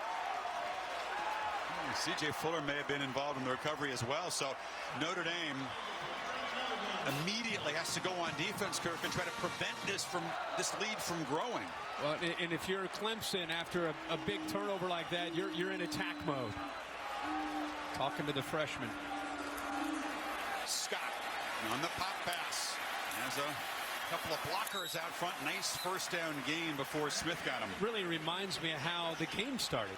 Clemson got the opening kickoff. They had a nice return and a big run to start the game by Watson, and they got the Notre Dame defense on its heels, and they became the aggressor early in the game, and now they get a turnover here to start the second half, and right away they're in aggressive mode.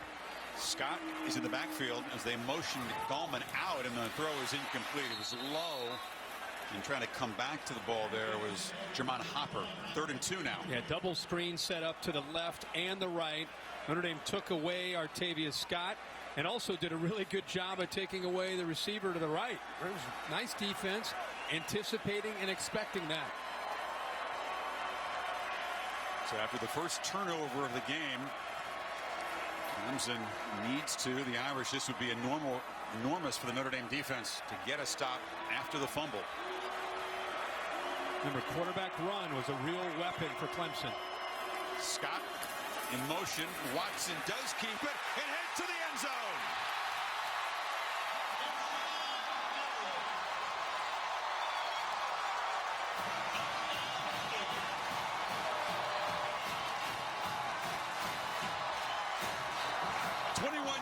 Kirk, as you're right, the second half begins much like the first did. Yeah, they kind of went away from it, which was surprising, but the early part of the first half, we saw a lot of runs from Deshaun Watson, and here on a crucial 3rd down to start this second half, you get exactly the look that they want.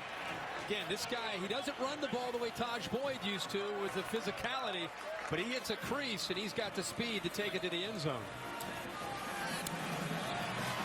So Watson has thrown for 2 and now run for 1. He's got 72 yards on the ground. It's all because of this fumble. Great job by the kicker causing it. Clemson jumps on top of it, and a couple plays later, big 3rd down. Deshaun Watson calls his own number, gets the look that he needs, the blocks, and into the end zone. So Watson's touchdown run builds the cushion to the Tigers' biggest of the night, 18. Lakip the kicker. They're going to keep C.J. Sanders on the return team. And there'll be no return this time. With the 16 days between games, they had a lot of things to work on. They fired a couple guys on the kick coverage team, and they produced a turnover. Let's take a look at our Pacific Life game summary and talked about the fast start. Deshaun Watson, awareness, accuracy, decision-making, and also tonight his legs. Great blocks downfield. Got the look that they wanted. They motioned the man over, opened up perfectly. How about this Clemson defense? We're about to see him again, making it very, very tough on C.J. Prosise when he is running the football. Just nowhere to go. Nothing but orange jerseys. The Irish thought they would get the ball, Kirk, down 14-3, and now a fumble. The ball is loose, scooped up by Curse. A second turnover. And Clemson a chance now to blow this open as the Irish self-destruct. Ben Boulware knocked the ball loose. Curse recovered it. Terrible night for Prosise.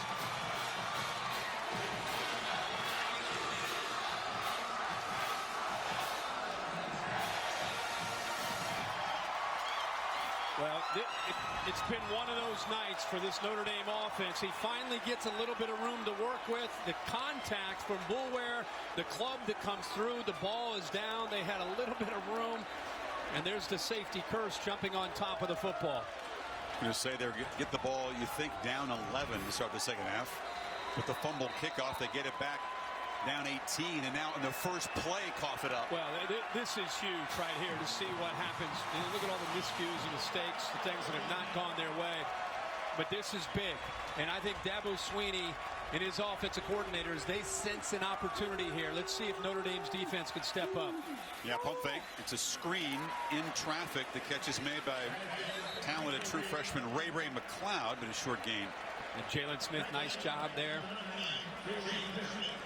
Again, he's in the middle of that defense along with Joe Schmidt. And when you're on the ropes like this, you're on the road. I mean, that's where you typically are going to hope that a guy like Schmidt or Smith or Sheldon Day can make a play to help this defense. Watson gives it off to Gallman. It's a short gain. Smith and Schmidt, two buddies who are, they say, on the same page. You almost have a telepathic communication. They're also golfing buddies, but you're exactly right. Somebody right now has to try to turn momentum. If this thing gets to 28-3 and a wet night, you got big problems. Absolutely right. That's why I'm saying this possession right here is crucial for both teams. Notre Dame wants to keep themselves in it, and Clemson's looking for a knockout punch. Soft coverage at the top. He'll recognize that. It's actually he's changing the protection right now, moving a tight end leg it over, but he's got soft coverage if he wants it to peak at the top. 3rd and 9, looks back to the left, lobs it down the field. Scott with a diving attempt, could not come up with it. Had a chance to make a ball. Is a beautiful throw laid out there by Watson. Yeah, so instead of going up to the top of the soft coverage, he decides to go to one of his go-to guys, Scott. The ball is absolutely perfectly thrown on the outside shoulder. You see the separation. Scott did what he needed to do at the line of scrimmage to pull away from Luke. The ball is thrown to the outside shoulder where he can go away from the defender. He just wasn't able to hold on to the football. Okay, you see the rain coming down. Receivers hate to have excuses. We've seen some great catches despite these conditions. As a receiver, you really got to lock in and focus when you have those kind of opportunities. Swinney upset. He set Greg Hugel on for what would be a 52-yard field goal. The wind is at his back. So even though that's 5 yards longer than his previous best this year, they didn't see the play clock running down and had to spend a timeout. You don't see Dabo get that fired up. He might be thinking about dancing in the locker room later, but right now he is fired up. Oh boy! Yeah, we asked. Pull out the Ray, the whip, stinky leg, the whip, the nay-nay. He'll be dancing if they close this win out. You can guarantee that. Oh, he may pull the nay-nay out here on the field. Talking to Heather if they win this game. And now, a 52-yarder. Again, he's got a tailwind here. But this is tough conditions. Seth Ryan is the holder. And it's a fake, or it's a punt. Hugel just takes the direct snap and pooches it down there. Shows pretty good touch. Quarterback's got good touch, so does the kicker. Smart decision, but a big stop by Notre Dame's defense after that turnover.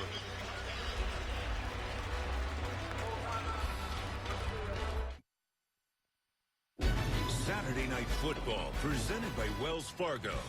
Brought to you by Chevrolet. Find new roads. Wells Fargo. On your phone, online, on the go. Wells Fargo makes it easy to get banking done. And Chick-fil-A. We didn't invent the chicken, just the chicken sandwich. Dr. Pepper Championship Drive Game of the Week is 21-3. Jeffrey, the Irish, Kirk, you're down 18. You've had turnovers on consecutive plays here, 95 yards away.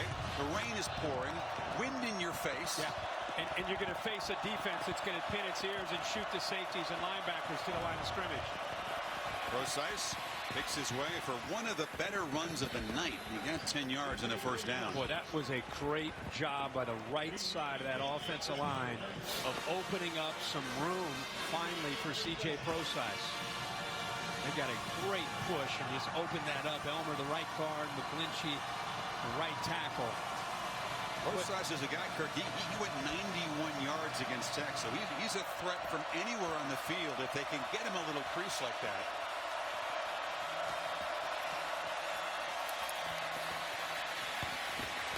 Hard-earned 3 yards. Heather? Well, guys, amazing. Brian Kelly out of the locker room. Nothing. He talked about nothing but the running game, and then boom, back-to-back turnovers. How can he find success? He talked about the O-line needing to block better. He talked about finding the perimeter and taking advantage of it when it's there. And he talked about finding those gaps. And guys, as you can tell, this is definitely the toughest, hardest rain of the night. Two tight end look with Procise, and Kaiser fires again over the head of Fuller, who's closely covered by McKenzie, who's winning that one-on-one battle so far. Anyway. Yeah, and Heather touched on something there at the end of her report about the weather, and just from up here you can tell it's like sheets now coming down, rain with that wind.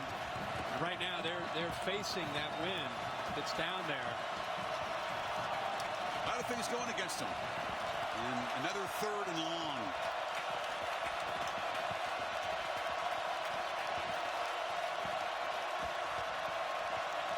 It's like pressure from the left. They're disguising it. They're showing it from the left and the right. Bullware lined up with the middle linebacker Goodson off to the left outside of the tackle. Yep. Here they come. They pick it up well. Flipped in the flat. Procise makes the catch and gets free. C.J. Procise brought down across the 40. It was a saving tackle by Alexander. That might have gone a lot farther. You watch Goodson. They both are showing it. Bullware comes. He disguises and then comes out to try to pick up Procise coming out. And because he hesitated, he tried to stay with him. It's just a great move by Procise to get separation. And then a great touch throw by Deshaun Kaiser. He's had trouble running, but picks up 23 as a receiver there. Kaiser looked right, didn't have anybody, and he's dragged down behind the line of scrimmage by Carlos Watkins. Looked like a little bit of confusion by this Notre Dame offensive line, and also great suddenness right here. He just shoots a gap. Nobody picked him up. By the time Kaiser even just started to look, he was already in the backfield. Watkins with great acceleration, but it makes it a little easier when there's a mistake up front, a mental breakdown there by the Irish offensive line. Josh Adams is a freshman in the game, takes a handoff, kind of a frustrated reaction from Kaiser after the play. Did he want to pull the ball? Yeah, it's a zone read where the quarterback, you got a freshman running back and a quarterback who's trying to make a read. And when you make that read, the running back and the quarterback have to be on the same page. They have to read the same thing. So it's not like you're just handing it off and carrying out a fake. You don't know who's going to get the ball until you're at that mesh point, depending on what the defender does. Adams is a talented young freshman prospect, but his first carry of the night sets up a 3rd and 12.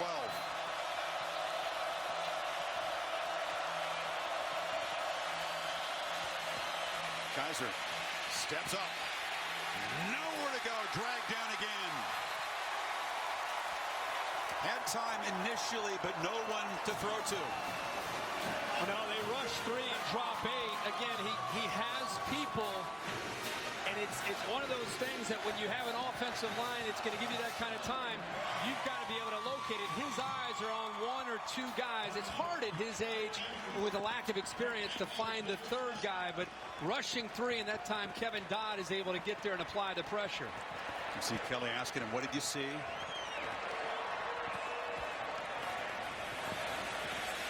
Scott just gets away from it, and the ball will roll out of bounds. Clemson will start inside their 10. It's the 11th year for Allstate, sponsoring the Good Hands Field Goal Nets. Allstate making contributions to general scholarship funds for each field goal and extra point kicked. Allstate has contributed millions already in scholarship funds. 53-yard punt. Newsom pins the Tigers back deep now. Well, again, if you're looking at the big picture, 21-3, at the very least, Notre Dame was pinned back inside their own 10 to start their last drive. They pick up a few first downs. They get a good punt. Now their defense again. Now they've got to get they got to get a stop and try to get the ball back to their offense, a good field position. Hard running by Wayne Gallman. Pretty good gain on first down. Sean Watson, a game where he's been involved in the run game, which we anticipated. A couple touchdown passes, 72 yards rushing, averaging over 10 yards a carry when he does keep the ball. And of course, the last touchdown they had was him keeping it and getting into the end zone. And second down. Gallman again. And the Irish gang tackle him just short of the marker. So it'll be third down. They'll need a couple.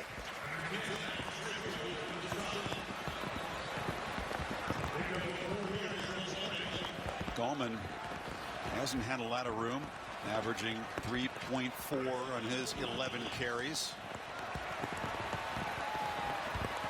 You hear the heavy rain now thumping on our microphones on the field. It's a long one on third down. Figures to be a quarterback run. Watson able to just wriggle for enough room to move the chains. Yeah, I think you and I and Joe Schmidt and everybody else, when they saw Gallman motion out of the backfield, Joe Schmidt pointed to Jalen Smith to be ready. Joe Schmidt took on the block, and he was hoping that Jalen Smith might be able to make the play to keep him short of the first down. So even when you know it's coming, sometimes you're not able to stop him.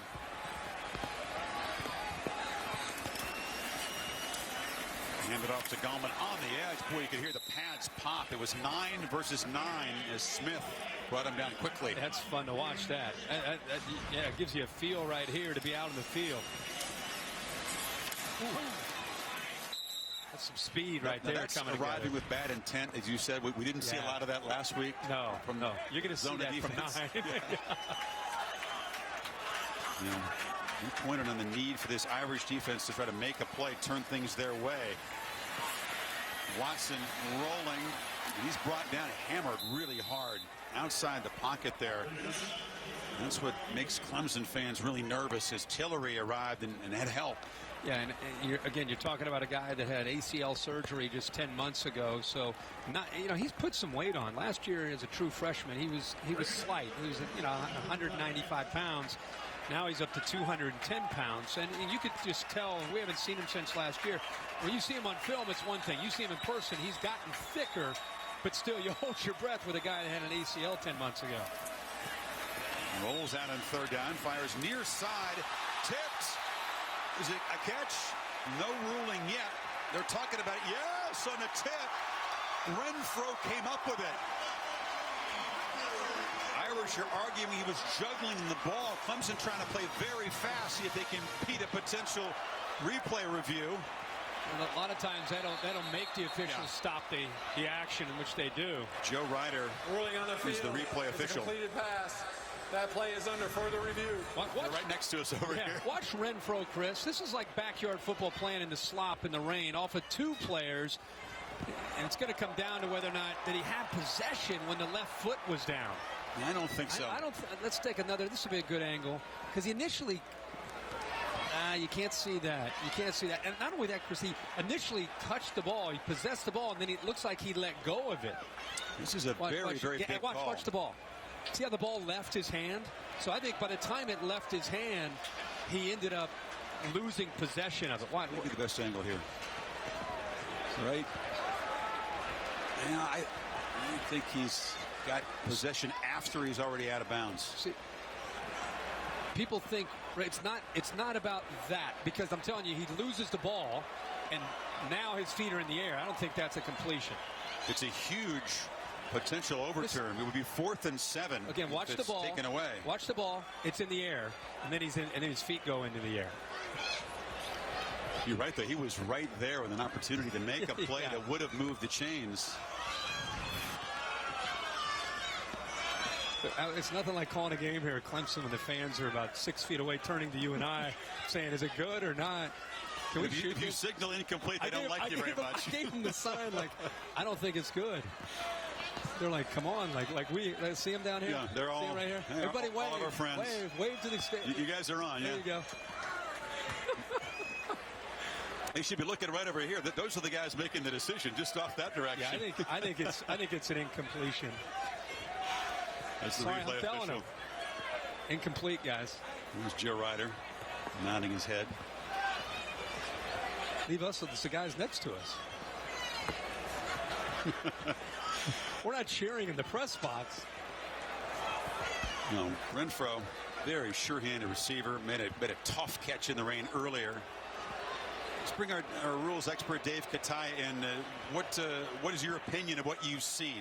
Well, Kirk and Chris, it's very close, but I have to agree kind of with you. That left foot is on the line, and he's juggling it. Watch the ball go into the air, Dave, right? Right there. Not here, there. See it? Right there. Yeah. And he, to me, does not have possession in bounds. Yeah. If he would have held on to it on that first possession when he first caught the ball, I think then the debate would have been about the left foot, the left toe. But the ball went back up into the air, and then he secured the ball, and by then his feet were in the air, and it was an incomplete. I have to agree with you, Kirk. That's the way it looks to me.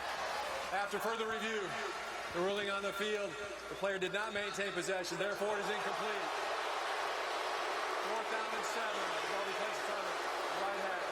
Not popular here, but we think correct. So it is 4th down on a punt coming up instead of 1st down. That was great effort, though. It was. Great effort. It was. The reaction of Renfro's teammates, their faces, they were like, wow, can you believe he made that? We were so caught up in was the inbounds or out of bounds. It's nice to be able to step back and say, that was pretty cool to see him somehow in these conditions. We're seeing guys have balls thrown right to them, drop it. He's somehow able to focus and concentrate and come up with that football. Well, Sanders, who lost the football to begin this half, desperate to try to make a play, redeem himself, is back deep. Teasdale punts it high. Again, it's going to bounce and spin backwards, so no chance for a return. Irish with 6 minutes to go in the 3rd, down 18. Well, thank you, Cassidy, here in wet and wild Clemson. These folks are ready for even more rain, and that's good because even more rain's headed this way. No doubt. On 1st down, Kaiser has to sidestep the rush and delivers to a wide open man, dropped again. This time it was Torrey Hunter Jr. A rough night for the Irish receivers in the rain. And Kirk, we are where this big orange tiger paw is, and that is a lot of orange and yellow stuff headed up from the coast. Charleston has been badly flooded the last 24 hours. It's vigorously a little uglier here. And looking at the score, knowing that that's on its way, 21-3, Notre Dame better get some points on the board in a hurry. Adams takes the handoff and is hit immediately in the backfield. A flag comes down. Kevin Dodd is joining Shaq Lawson. Both defensive ends having strong nights. A Notre Dame player ran onto the field. Illegal substitution against the offense. 5-yard penalty. 2nd down. Now the confusion in a tough environment continues for Kelly's offense. Will Fuller ran onto the field. I'd be curious to know what Brian Kelly is what he's upset about. I mean, the ball was just about to be snapped. Mackenzie Alexander, the corner for the Tigers, was slow to get up. He's now trotting off. He's the guy that's been shadowing Fuller all night. See, Fuller's off the field. He'll go off the field. He's up there at the top, then he goes off, and then the play goes on. And then at the last second, watch him emerge back here. He starts to come back on the field, and then they snap the ball. So 3rd down and long again. They need 10. Kaiser rolling. He's got room to run. Takes a hit and is stopped short at the 45-yard line. It'll be 4th and 2. Christian Wilkins chased him down. Interesting. Talented freshman in this team. Interesting decision right here. And at that time, Kaiser just turned his shoulders and just knew he was going to take off and run with the football. But Clemson gets the stop. Notre Dame's going to have to punt the football. Too early to gamble, in your opinion, here? Needing 2 yards if you're Kelly? Yeah. I mean, you're still in the 3rd quarter. You still feel like you trust your defense to get the ball back. There is no return man for the Tigers. Newsom just boots it away and bounces around. And will drop at the 16-yard line. And the reminder, Monday night on ESPN, Seahawks and the Lions.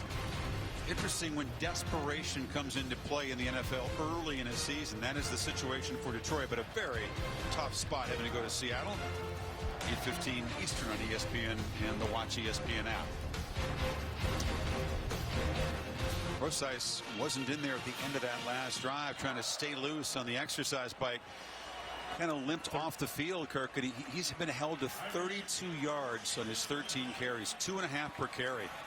Does have 2 receptions for 28 yards. It's kind of been their answer to try to get him loose. Coleman trying to get loose, and he lowers his shoulder. Picks up 7. I've been impressed by Clemson running between the tackles. There's Alexander, who's going to go in and get looked at in the locker room. That's a big loss because he has been matched up against Notre Dame's best receiver. But I've been impressed with, they're not getting a ton of yards, but 132 on the ground, and Gallman's been able to contribute to that along with Watson. Got it again. Takes a big shot at the end of the run, but, you know, Gallman maybe not the most naturally gifted running back, but he really makes up for it with effort and toughness. I don't know if we have time. If we could show that Sheldon Day, the defensive tackle, who's an All-American candidate that time, he's been getting worked over. We have not called his name much at all tonight, and that time, Joe Gore and Tyrone Crowder just took him out, completely out, and opened up a nice running lane. They pitch it near side. Gallman spins back and gets in the open field and moves the chains again to the 42. So now the Tiger running game beginning to get revved up. And I'm sure Jeff Scott and Tony Elliott, the co-coordinators, are looking down at this and thinking, they're probably kind of looking at themselves or talking to themselves saying, hey, how about this? I mean, we thought we might have to run more with Deshaun Watson, but right now we're starting to really control that line of scrimmage.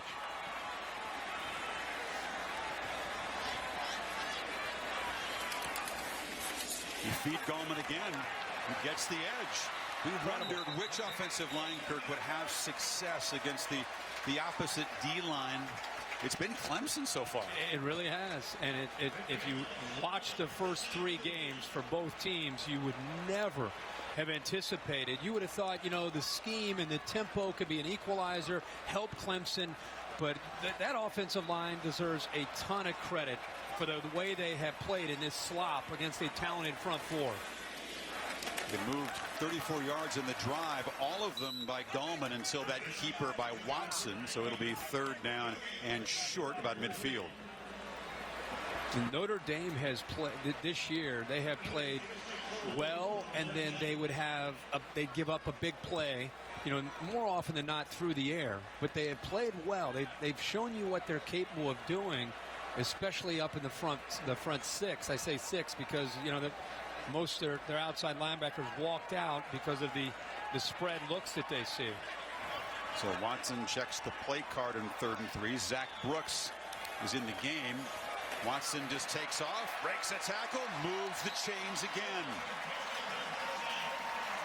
Dabo Swinney told us, hey, the gloves are off. The knee is healthy. Deshaun feels good. This is a tough opponent. We're going to have to run him tonight. And the timing on that quarterback counter play was exceptional. Tyrone Crowder, the right guard, pulled it through. Zach Brooks, the running back, had a nice block. And that opened up perfectly.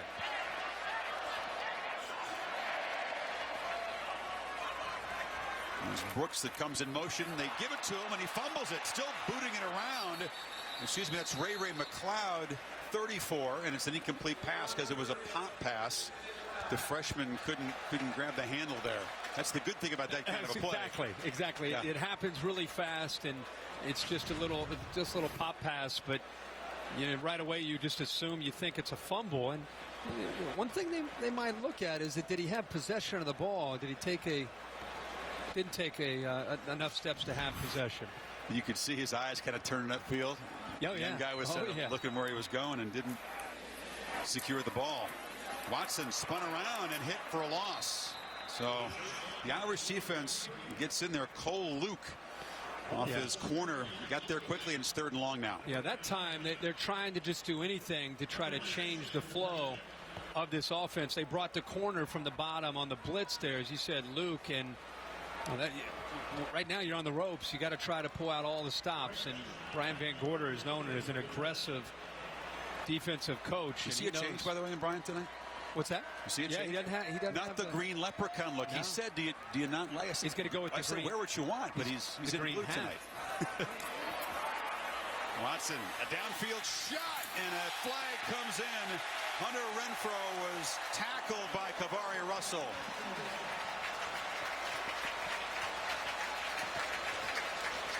So Renfro, who almost made that circus catch off the carom. Pass interference.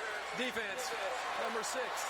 15-yard penalty. Not the guy you expect to go deep, but he beat Russell. No, he gets around him and shows some pretty good quickness. He gets outside. Russell is known as the top cover corner for Notre Dame.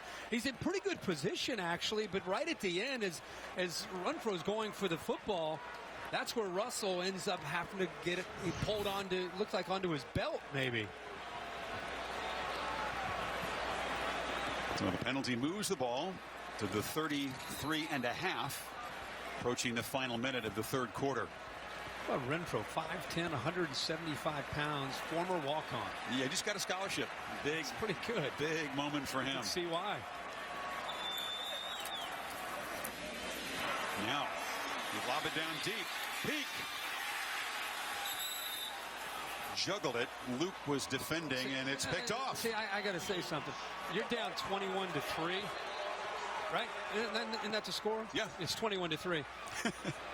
and you just make it a play, and you're still talking to the crowd. I mean, you made a great play. You're trying to get the ball back to your offense, and you're looking up to the crowd and giving them the sign.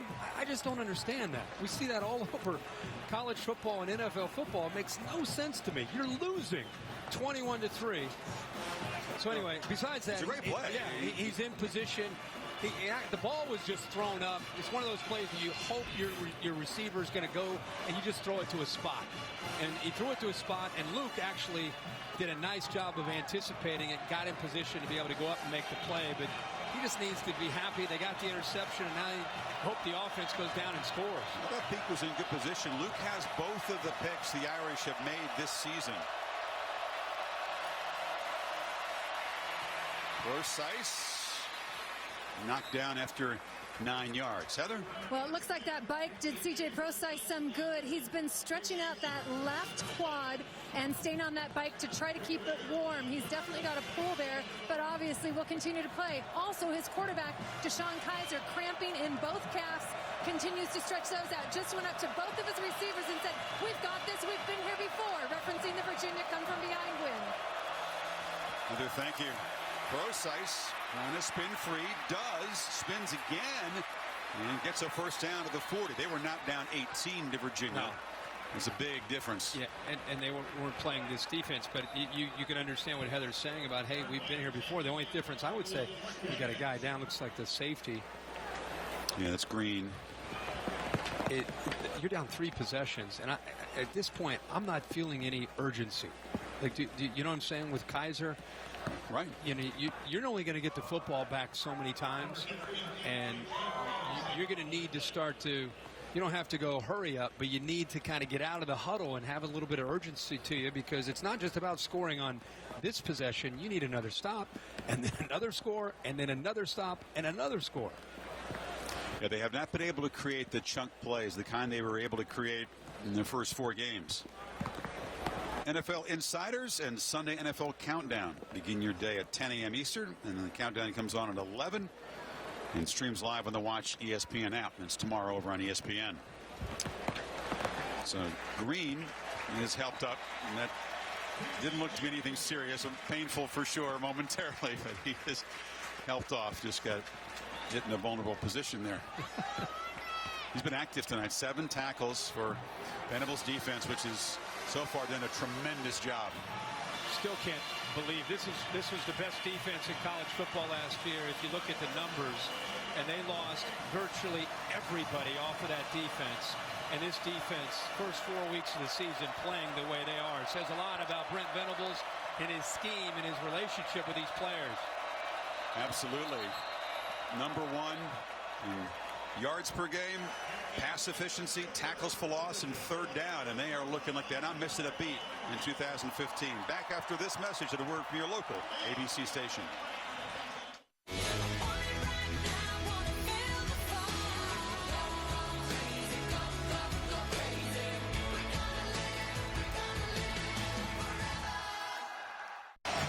Beginning of the final quarter, this presentation of the ACC on ESPN. Clemson, one of 6 ACC opponents the Irish are playing this year. And the rain has not dampened the spirits. It's still a rowdy party in Death Valley. And a long hill to climb for the Irish. Kaiser has time now, decides to take off and slides down at the 45. It's a good first down gain. But you'd like to see him, Kirk. I'll ask you, and again, how do you create a chunk play? The problem is Brent Venables is a smart guy. He's got two safeties that are deep, taking away anything thrown downfield unless you can throw it over the middle of the field, or you can try to hit a slip screen. But Brent Venables knows they need to hit some chunk plays. He wants to make them have to drive the field for everything that they have. Venables in his 4th year. His defense has improved its points allowed every year. Well, Kaiser gives a fake and loops it down wide open as Procise on the sidelines stays in bounds and scores. So there's that chunk play for the Irish. And they are still alive, 56 yards. And they snuck him out of the backfield, and the defensive backs from Clemson just completely lost him. They had their eyes in the backfield. They didn't feel him sliding out of the backfield at all. I think they were so concerned about Will Fuller and the other receivers that he just got lost. And Travis Blanks, number 11, tried to catch up with him, but just he got behind him. See if he did stay in bounds. He tightrope down the sidelines. Or touchdown. That play is under further review. Did not see him touch the sideline. It was very close right after he made the catch. Well, this will be a great look.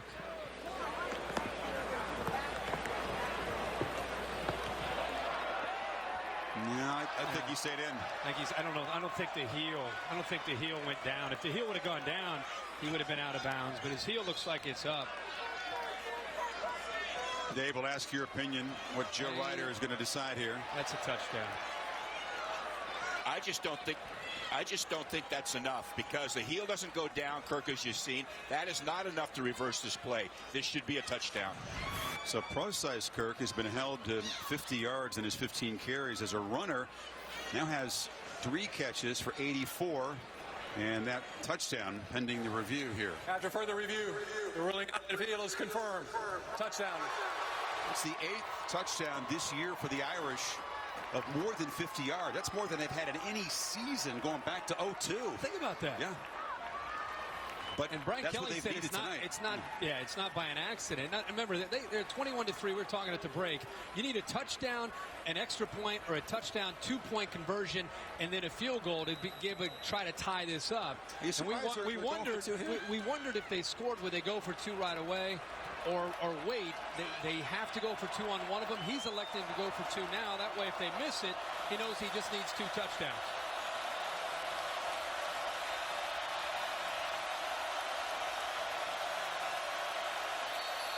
Oh, timeout. Oh, timeout. Boy.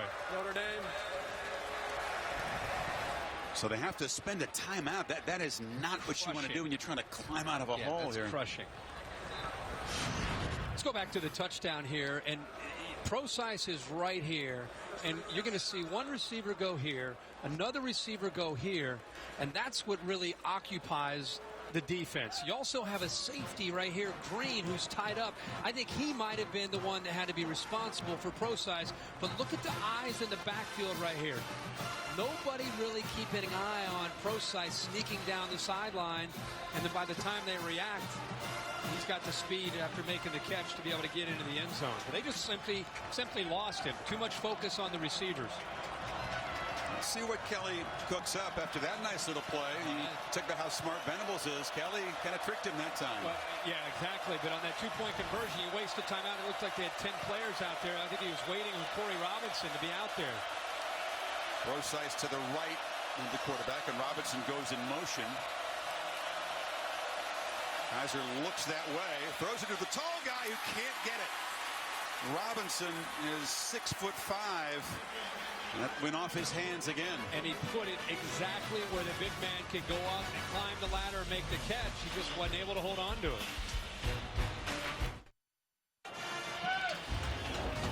Irish score in the big play, but not a real good sequence for Corey Robinson. Kirky pointed out he wasn't on the field. He had to spend a timeout, and then a very catchable pass. Yeah, I mean, that's big to be able to get this game within 10 points. And I think Brian Kelly not only upset about the drop, I think it has more to do with having to burn a timeout. on a 2-point conversion in a game where you're trying to play catch-up. You need all 3 of those timeouts. Newsome boots it. Fuller and Green are back. This is Scott taking it across the 30-yard line. Is our Pacific Life game summary, Kirk, with the quarterbacks? Yeah, definitely. You got to look at what Deshaun Watson has done, and the numbers aren't going to blow you away, but I think he's just made the plays that he's needed to make at crucial moments, and the 3 touchdowns. And for Kaiser, a young guy who is literally learning with every single rep that he takes against a very aggressive Clemson defense, but give him credit for hanging in there. The guy is battling tonight against a defense, as I said, is kind of have the Notre Dame's offense's number for most of the night. And Watson back out there off his 4th interception of the season, throws it near side, and the catch is made by Ray McLeod, and the freshman out across the 40. He's near the marker. Ray McLeod is going to become the next great one, you would think. A true freshman out of the Tampa area. He, along with Artavius Scott. Think about Artavius Scott, Clearwater.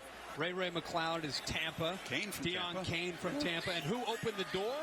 Sammy Watkins from Fort Myers.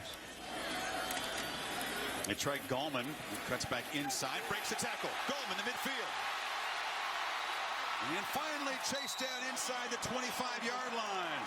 Max Redfield saved the touchdown, but Gallman gets loose for his biggest run of the night.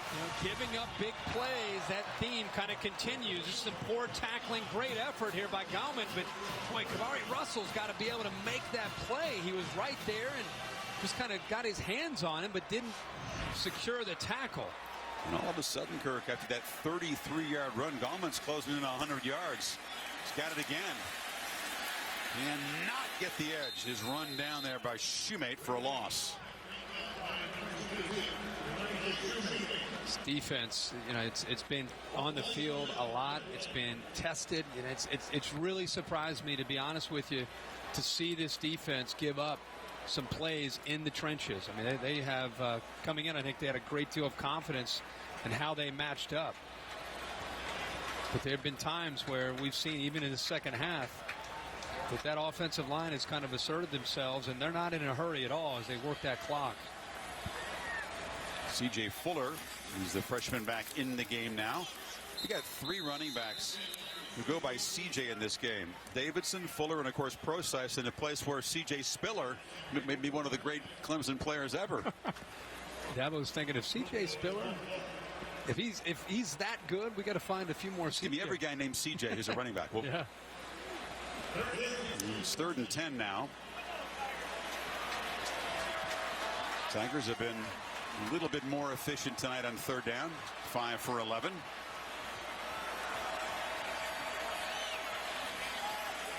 Clemson staff trying to get their attention here. They sure are. Blake locks at 5, and now they'll spend a timeout. Coaching staff spotted something on the other side, Kirk, and wanted Watson to notice it. Yeah. They're actually trying to get there was certain coverage that they saw that they wanted him to go to that play, and he was just a little bit confused, so he called the timeout. Saturday Night Football, presented by Wells Fargo. Brought to you by Pacific Life. For life insurance, annuities, and investments, choose Pacific Life, the power to help you succeed. Ford, we go further so you can. And Jiffy Lube, experts around every corner to help you leave worry behind. A lot of folks having fun with the rain here in Clemson. Of course, many folks in this state and other states in the Atlantic Seaboard are seriously affected by the flooding. The rain really doesn't have a lot to do with Hurricane Joaquin. It's just a combination of rivers running high and tide coming in. This is Watson now, a safe play in the rain. He keeps it and makes a nice game. I was just going to say, you're up by 12, and it's not just about converting and getting a first down. It's about trying to give yourself a chance at a field goal to go up by 15 points. You go up by 15 points, and now Notre Dame, it's a 2-possession game. They've got to, again, score the touchdown, get a 2-point conversion, and then score another touchdown. So it makes a lot of sense what Dabo Swinney did there, just running around the left side. Clearly, this kicker likes it from the left hash. And see if he can convert to give them the 15-point lead. 35-yarder for the walk-on Greg Hugel, who is 4 of 5 this season. First attempt. They got to hurry. Unless they want to spend a timeout, it's going to back 5 yards. They did notice it on the sidelines. A full sprint for Sweeney down there to spend the timeout. Feels a lot better about the field goal at this range than 5 yards back. Okay. Good wheels by the coach. Well, he's going back to his playing days. Had he turned the Jets on there. I think the crowd may have helped. I don't know if he enjoyed the exercise on a rainy night that much, judging from the expression. I think Frank Kelly thought that the clock expired before he got that timeout. You dialed into the new Sunday night drama on ABC, Quantico. Critics calling it instantly addictive. Begins 10 o'clock tomorrow night, 9 Central on ABC. So Hugel will kick into the wind. It really shouldn't be a big factor on a field goal in this range. Going to be just about a 35-yarder. Trying to build that lead back up to 15. Seth Ryan is the holder on a wet night. Does a good job to get it down, and Hugel knocks it through. So 10:56 to play, and the Tigers are back up by 15. Cassidy, thank you. That Bruins team, Kirk, was so impressive in hammering Arizona on the road last week. But we knew it was going to be tough in the Pac-12 to go through unscathed. And they dropped for the first time. Looking around in these first 4 or 5 weeks, and Nick and I were just talking there at the break about, I think he said it was 07. It's going to be one of those years, even with a loss, you're not out of it. No. Teams are going to lose. It's a short kick, very short kick into the wind, fielded. And the Irish are going to have decent field position now to the 36-yard line as Doug Randolph, big defensive lineman, got his hands on the football. Well, we knew that it was going to be a situation which quarterback, which receivers could handle the wet conditions. Fuller with the drop that would have been a first down of midfield. Robinson, a would-be touchdown. And again, a would-be two-point conversion. It's been Clemson's receivers. They haven't been perfect, but they've been a little more sure-handed. And now with 10:52 remaining in his football game, it's not just about trying to put points on the board. You're at 15 points, so you need to be able to execute, put points on the board, and then you got to get the defense back out and try to get a stop. If you're Notre Dame, Clemson obviously trying to get a 3-and-out. Kaiser has good protection, steps free, now decides to take off. And the big fella loses the ball. Bouncing around, the Irish have recovered. It was Procise right there. A very fortunate hop as Wilkins forced the quarterback's fumble. Heather? Chris, you guys are talking about conditions. Well, Clemson's defensive end, Shaq Lawson, just switched out shoes as you see this fumble going on, guys. He actually went from a molded cleat to a half-inch screw-in, doing everything in his power to get better footing, better leverage on this very sloppy night. Heather, thank you. Heather put it earlier that Lawson left to have a sleeve put on his knee. Kaiser has time, flips it off again, and it's a wide open Chris Brown. And the Irish are beginning to find some space in the secondary. Brown runs through a couple tackles and finally out of bounds. Blanks forced him out, but they're inside the 15. You're gonna see it crisscross here from Notre Dame wide receivers, and Bullware 10's gonna get caught up in some traffic, and there's Brown clearing underneath. Good job again. He needs time for these plays to develop, but how about Chris Brown after the catch, getting some blocks downfield by Fuller and picks up huge yards. He got 33. Exactly what Notre Dame needed, trying to strike quickly here. Procise came out of the backfield. Kaiser looked that way. Now dances free. It's inside the 10. Cuts back inside the 5. It'll be second and a yard.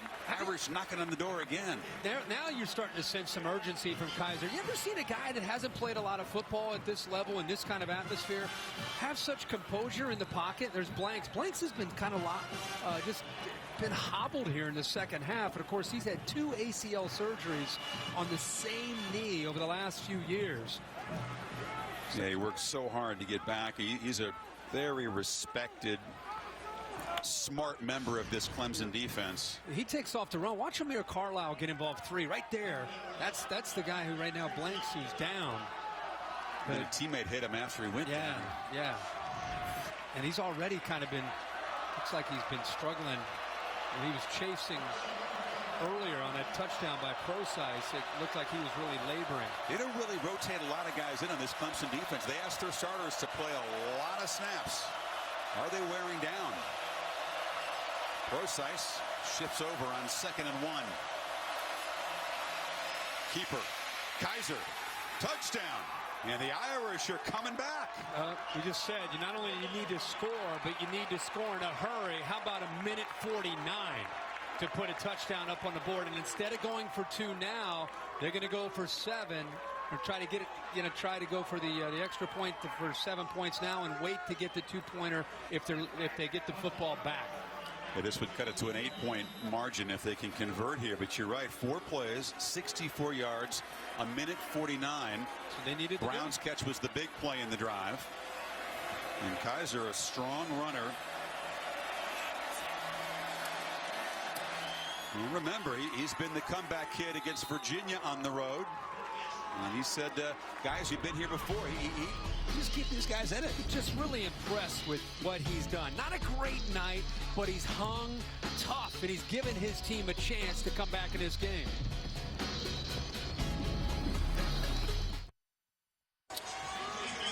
Irish were down 21-3 entering the quarter, but Kaiser has let him do a couple touchdown drives. Yeah, and again, his numbers aren't going to blow you away when you pick up the box score tomorrow, but what's going to impress you if you watch this game is how he's just kind of hung tough. They've not been able to run the football. They put him in some tough positions. I just can't get over how he sits in the pocket and how much time he has and how he doesn't panic. Scott, a yard deep. And the Irish coverage team had him corralled, but Artavis Scott breaks free now. Chased out of bounds by the kicker at the 45-yard line.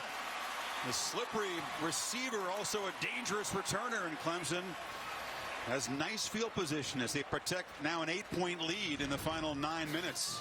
Greer Martini does a good job of getting down there. He just can't come up with the tackle. And I think a lot of the Notre Dame kickoff coverage team thought he was already down. Then he picks up about another 25 or 30 yards and throws in a little stiff arm at the end there. Newsom, who's the punter and the kickoff guy, good job to get Scott out of bounds. So now it's Watson at the 44. And all of a sudden it's a tight game, and Gallman hammered hard, spins forward. And if you're the play callers, Jeff Scott, Tony Elliott, what do you do now with your lead down 8 all of a sudden? I think you go right to number 4 and you put the ball into his hands and you say, all right, earlier in this game when we've had some success, it was him throwing the football and also the quarterback run game. And I just think this guy is, you like to think that Clemson coaches feel he's one of the most talented quarterbacks in the country. You definitely want him to be able to make the decisions. And he's also working clock along with trying to pick up first downs. Yeah, for once Clemson not playing at hyperspeed, really working the play clock down to 7. Gallman, the second carry, but nothing there against the Irish front. It was big Isaac Rochelle, and it's 3rd and long. One thing I think you have to be careful of with still 8 minutes to go is getting a little bit out of character. You start to change your tempo and you start to change the mentality of this. The offense is used to cranking. They're used to having that kind of go mentality. And with 8 minutes to go, I don't know. It's a little bit. There's still enough time, but I don't think you need to really work the game clock that much. That comes in motion. Watson hands, flips it short. Catch made, but hit immediately. Eliza Shoemate knocked down. Leg at the tight end, and Clemson going to have to give up the football now. Yeah, Shoemate made a great read. And it looked like Watson felt that Leggett was going to slip out and nobody was going to pick him up. You could see at the top of the screen the entire time Elijah Shoemate has been seeing that counter boot one too many times. They scored a touchdown on this play earlier. This time Shoemate is right there as soon as he makes that catch. And clearly down before the fumble came out. So Teasdall to punt it. And Will Fuller, the Irish top playmaker, who's been held largely in check tonight. Chance to make the play as a returner. Fuller just lets it bounce. Seems like that's been the instruction to the returners. Don't even try to field it. Let it hit the ground. Get out of the way. Well, the All-State Saturday Night Football bus provided shelter for us today. Watching all the games, the All-State It's Good sweepstakes, a chance to win $100,000 plus a VIP trip to the All-State Sugar Bowl and the National Championship game, as well as prizes. So this Notre Dame team, Kirk, with the awful weather, down 21-3, entering the final quarter, has found a way to make a couple of chunk plays, and they've got a chance now, potential game-tying drive. We knew they needed to have those chunk plays, and it's been the passing game that's opened up some things for them. And now Brian Kelly can just execute his offense with 6:41 to go here. They still want to have some urgency to him. Kaiser has Procise out of the backfield, didn't see him, and throws a pick. B.J. Goodson, the linebacker, makes a huge interception and a tough decision from the young quarterback. Yeah. And when he goes back and looks at that, he just never even saw C.J. Procise, who from up here it's easy to see, but in reality, he's a check down. Procise will slide out over here, and he's wide open, but he ends up just forcing this football, and I don't think he gave Woodson much of a chance, or Goodson, that he thought he could make this play, and he shows some pretty good closing speed. But he'll go back and look at that, and instead of forcing it, he just wants to check that down to his running back, C.J. Procise. Goodson, one of those big, strong linebackers. He benches 480. He's a tough customer against the run, makes a big interception, and now Clemson gets the ball back and again just hands it to Goldman straight ahead. You know how Clemson defensively most of this game has been kind of pinning their ears and shooting gaps against Notre Dame when they've tried to run the ball. Right now, Notre Dame and Brian Van Gorder, they've got to take some chances against this running game. Artavis Scott, see Van Gorder there, limped off a few plays ago, but he's back in the game now. He's at the bottom of the formation.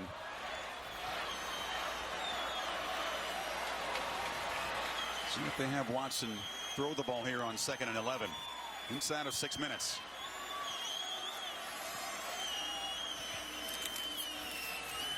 Keeps it. Gets a crease. Watson takes a hit, slammed down 2 yards short of the marker. It'll be 3rd and 2. You know, because they've been able to get Wayne Gallman going, now when he carries out a fake, he's had 2 or 3 defenders chasing him down. This is when you really have something going. There's 2 guys that are just completely gone. In fact, he got tackled. He got hammered, and it opens up some room there for Deshaun Watson to run the football. Deshaun took a hard hit himself at the end of that play. It's Gallman to the right of the quarterback on 3rd down. Now motions out. Watson running all the way, but running right into traffic. Drop for a loss. The Irish were all over that keeper that time. He loses a yard, and it's 4th down. A slow developing play. He's waiting for his left guard, 78, to pull around McLean. Watch how slow it develops. He's waiting and waiting and waiting. Rochelle does a nice job of just kind of fighting the point of attack. There's just nowhere to go. You can see they're able to keep contained. Owalu as well. There's just nowhere to go for Watson. Schmidt and Smith, the 2 linebackers, converging on the tackle. So 4th and 3. This would be a pretty difficult field goal. It's into the wind. There's a crosswind. He made it earlier from 35, but this for Hugel is from 45 to make it an 11-point game.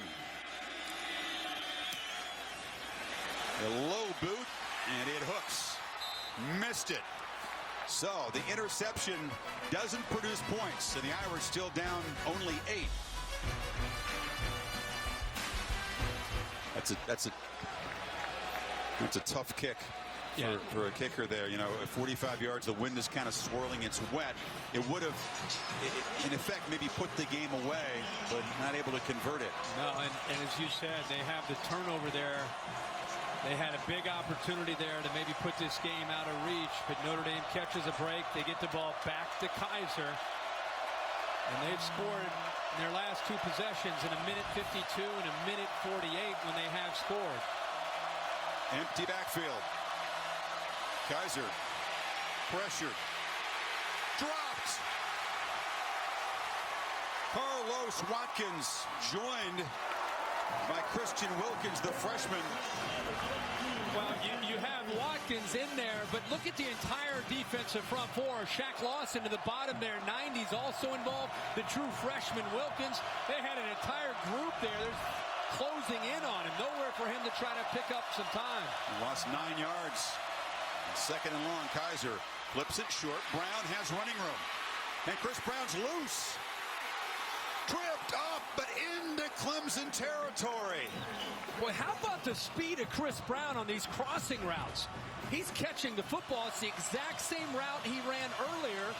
Picks up a little bit of a rub, and then now he's just leaving people behind him. There's no way Kevin Dodd can catch him in the open field. But how about Tankersley, the corner who's with him? He also gets left. Some serious wheels there by Brown. Procise in the slot in this empty set. They bring pressure. Kaiser picks it up again, flips it short. And Hunter makes the catch to the 35, another first down. See, with receivers going downfield, that underneath game in their passing game is open because you've got some linebackers that are shooting gaps. Goodson that time and Boulware both came. And if you're not going to get home, you're going to leave a vacancy underneath. Good job of finding it and then just dumping it down for that first down. 38 years ago, Joe Montana came in here and engineered a fourth quarter comeback against Clemson. DeShone Kizer trying to do the same thing. Robinson's in motion. Fuller has the catch on the edge and has some blocks. And he's loose. Fuller swerving to the secondary down to the 11. When was the last time you watched Notre Dame football with this kind of speed on the perimeter with Chris Brown and Will Fuller both?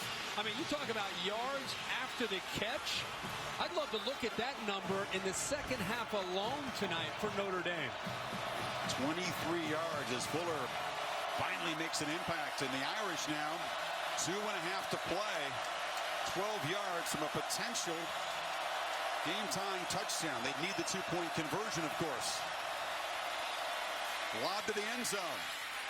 Broken up over there. That was Tankersley knocking the ball out of Brown's hands. He's a quarter that's often picked on because Alexander's so good, but he makes a play there. Yeah, he wants to be able to get this football thrown a little bit further into the corner. That's what the fans from the Notre Dame fans are upset about. Look at that, grabbed onto the jersey. Yeah. I mean, how are you supposed to go up there and make a play when he's grabbing a jersey and pulling him down? By the way, he had Nick Wisher underneath all along. Those underneath routes are open, even down deep in Clemson territory. He flat out missed that interference call. Kaiser looks left, dumps it short, catch made, and taking a shot, losing the ball. Clemson's got it. Chris Brown had the ball, was headed toward the end zone for a potential game-tying touchdown, and it was knocked free. Goodson, who had the pick earlier, made the recovery, Kirk. Yeah, it looked like Curse got his hand on the football and knocked it loose, Chris, and Goodson gets on top of it. We just said the underneath routes are open. Watch how open they are. It just clears out. It's a great read. Brown's there. Brown's been dangerous after the catch. It's not that hit. It's right there. The left hand of one, Curse, gets in there. There's the initial hit. Then the left hand jars the ball loose. And then the middle linebacker, B.J. Goodson, jumps right on top of it.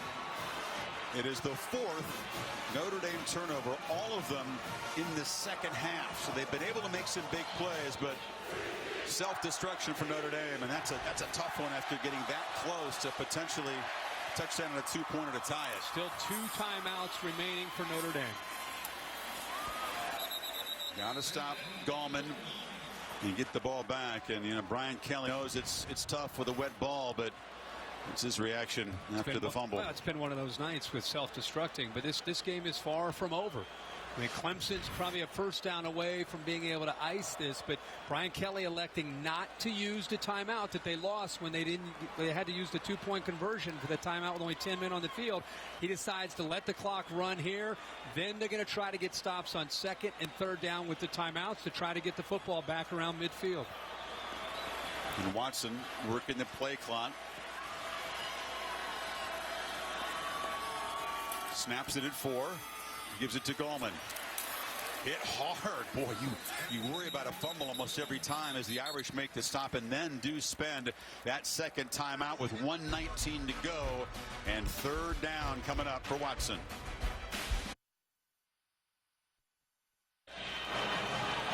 Monday night on ESPN, the Seahawks and the Lions.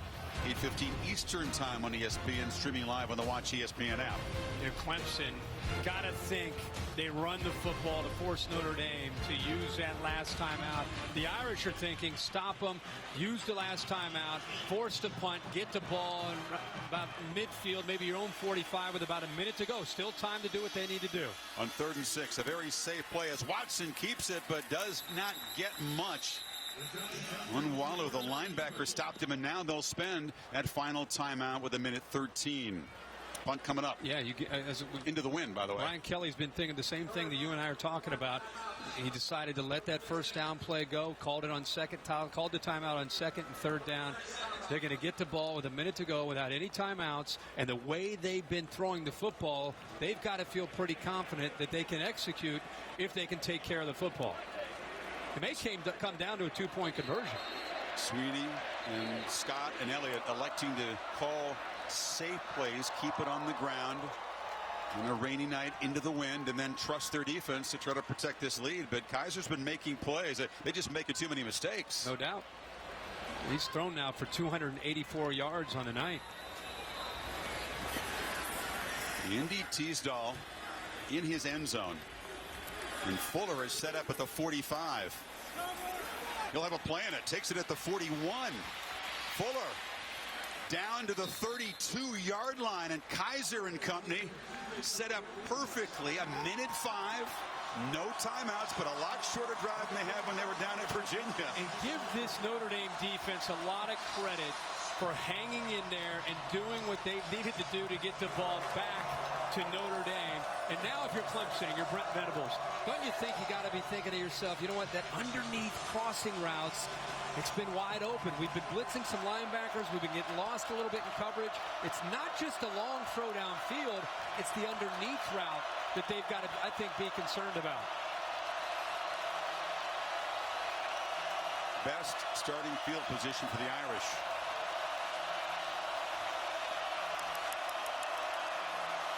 Snapped it at 1. Lost the ball. Just came out of his hand. Okay, remember, no timeouts. He's got to have some urgency here. They work on this. He doesn't have a ton of experience in this other than the Virginia game, but he's got to crank. This is where you really got to have some intensity. Inside of 50 seconds, they lost about 6 yards there. Kaiser steps up, flips it short, incomplete, out of Brown's hands. That actually is the best thing that could have happened to Notre Dame, because if he caught that football, then he's tackled in bounds and they don't pick very many yards up, and the clock just keeps going and going.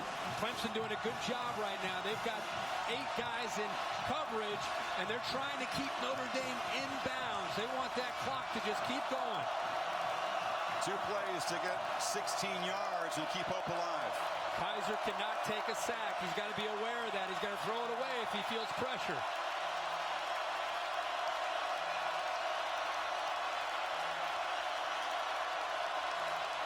They bring some pressure.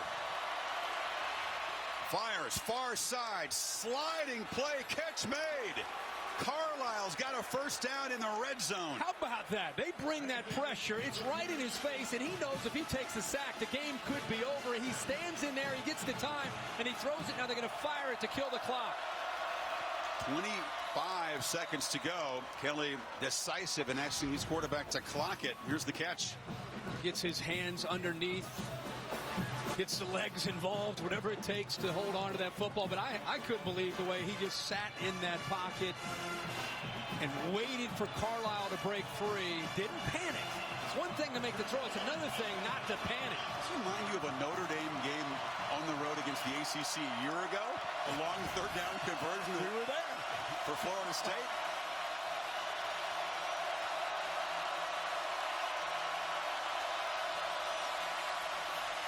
Kaiser flips it near side. Pro size breaks a tackle. Gets down to the 2. Clock stops with the first down. A missed tackle there by Clemson. They had him inbounds and short of the first down. They were not able to pull him down. How about the strength there at pro size? Well, Clemson wasn't even set. They were trying to clock the ball, but the chains really weren't even set up yet. And so a flag comes in. Clemson has 12 defenders on the field. That's a problem. Yeah, that's not good. You're kind of torn, I guess, as a coordinator, Kirk. You're trying to get your short yardage package down there from the 2-yard line. Right. Illegal substitution. Defense. Half the distance to the goal. Still first down. What do? Do you dare run the ball with no timeouts where you think it's stopped short? I don't think you can. I think you've got to trust the quarterback. He has had the football in his hands. He's made good decisions. And if all else fails, he also has a big body and he can go for that goal line and try to use his legs for a touchdown. Any play tackled in bounds is serious trouble, though. Game's over if you're tackled in bounds.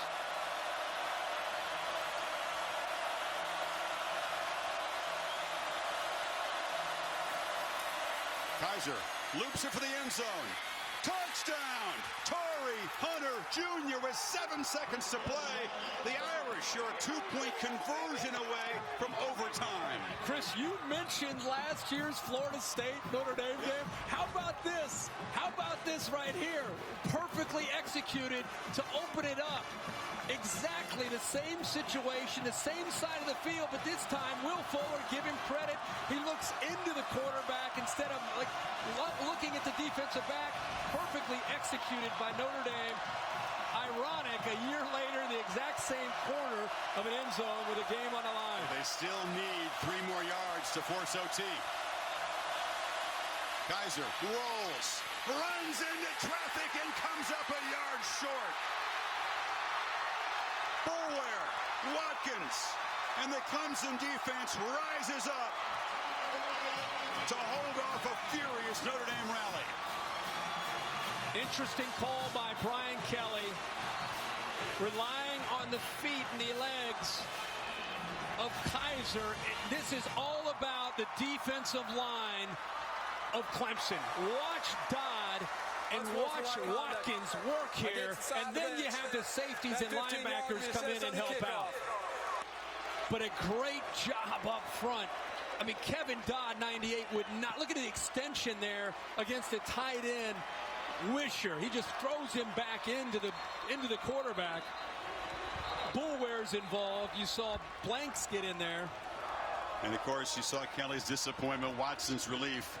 You know, the decision by Kelly to go for 2 early in the 4th quarter, they get that first touchdown, will be questioned now the way things eventually worked out. No doubt about that. And now you go to the last second here. With 7 seconds left, you had an unsportsmanlike penalty here on Clemson.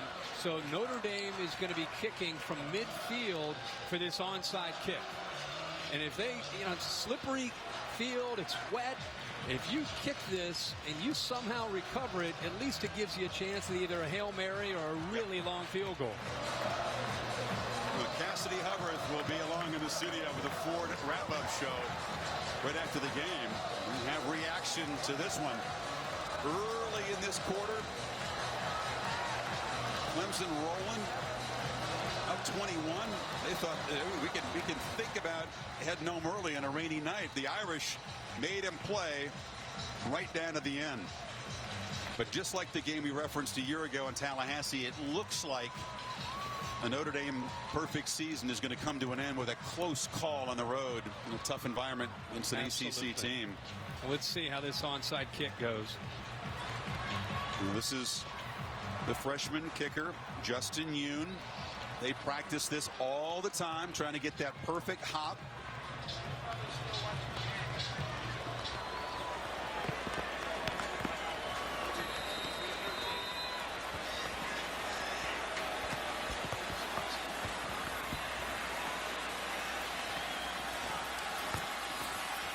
And it does not get the kangaroo hop, and is fielded by the Tigers, who are going to take a knee with a hard-earned 2-point victory in Death Valley, their 12th straight home win.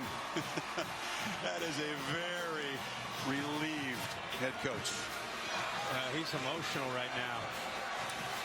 It's a big win for his program. Think about this in the last 3 years. This Clemson program is now 36-7 with wins over LSU, Auburn, Georgia, Ohio State, Oklahoma, and Notre Dame. He has taken this program to a whole different level. And so what you saw there was not just relief, but just he is so darn proud of his program and what they built here. Yeah, forget the stats. Clemson is outgained big time. Notre Dame mistakes crucial for second half turnovers, but they played with a ton of heart and resilience on the road. Kaiser, who helped lead that comeback, coming up 1 yard short on that 2-point conversion carry. Yeah, that's really what you need to take away from this game. It's a huge win for Clemson early in the year at home against a good Notre Dame football team. But Notre Dame, with Kaiser at quarterback on the road in these conditions, down big, looking like they didn't have any chance at all. They had 4 turnovers. They're outgained by over 100 yards. How in the world is that football team going to have a chance to come back and have a shot at a 2-point conversion and getting it into overtime? But they did it. So give them credit. They can build on this. You know, the Tigers have some tough folks ahead. Georgia Tech is up next here in this field. They got hammered by the Jackets a year ago, but Tech is struggling. Clemson, Kirk, with the loss ahead of them in the rankings, 4 of the top 8 teams, a chance to really jump up in the rankings and become a big part of the conversation for the potential playoff talk. And the Irish with a tough schedule, not necessarily out of it with a 2-point loss on the road. Yeah. You saw how emotional Dabo Swinney was a moment ago. He's now with Heather. Chris, thanks so much, Dabo. Congratulations. What does this kind of a win do for your program? Well, it makes us 4-0, and it keeps us on track for what we're trying to do, and that's, have a great season. Hey, hats off to Notre Dame. We had them down. They fought back. That's what great teams do. Well coached. But, man, I'm just so proud of our team. That's what it's all about. It ain't always perfect, but what I told them tonight was, listen, we give you scholarships, we give you, stipends and meals and a place to live. We give you nice uniforms. I can't give you guts, and I can't give you heart. And tonight, hey, it was BYOG, bring your own guts. And they brought some guts and some heart, and they never quit to the last play. And thank you to the good Lord and my dad who was with me tonight.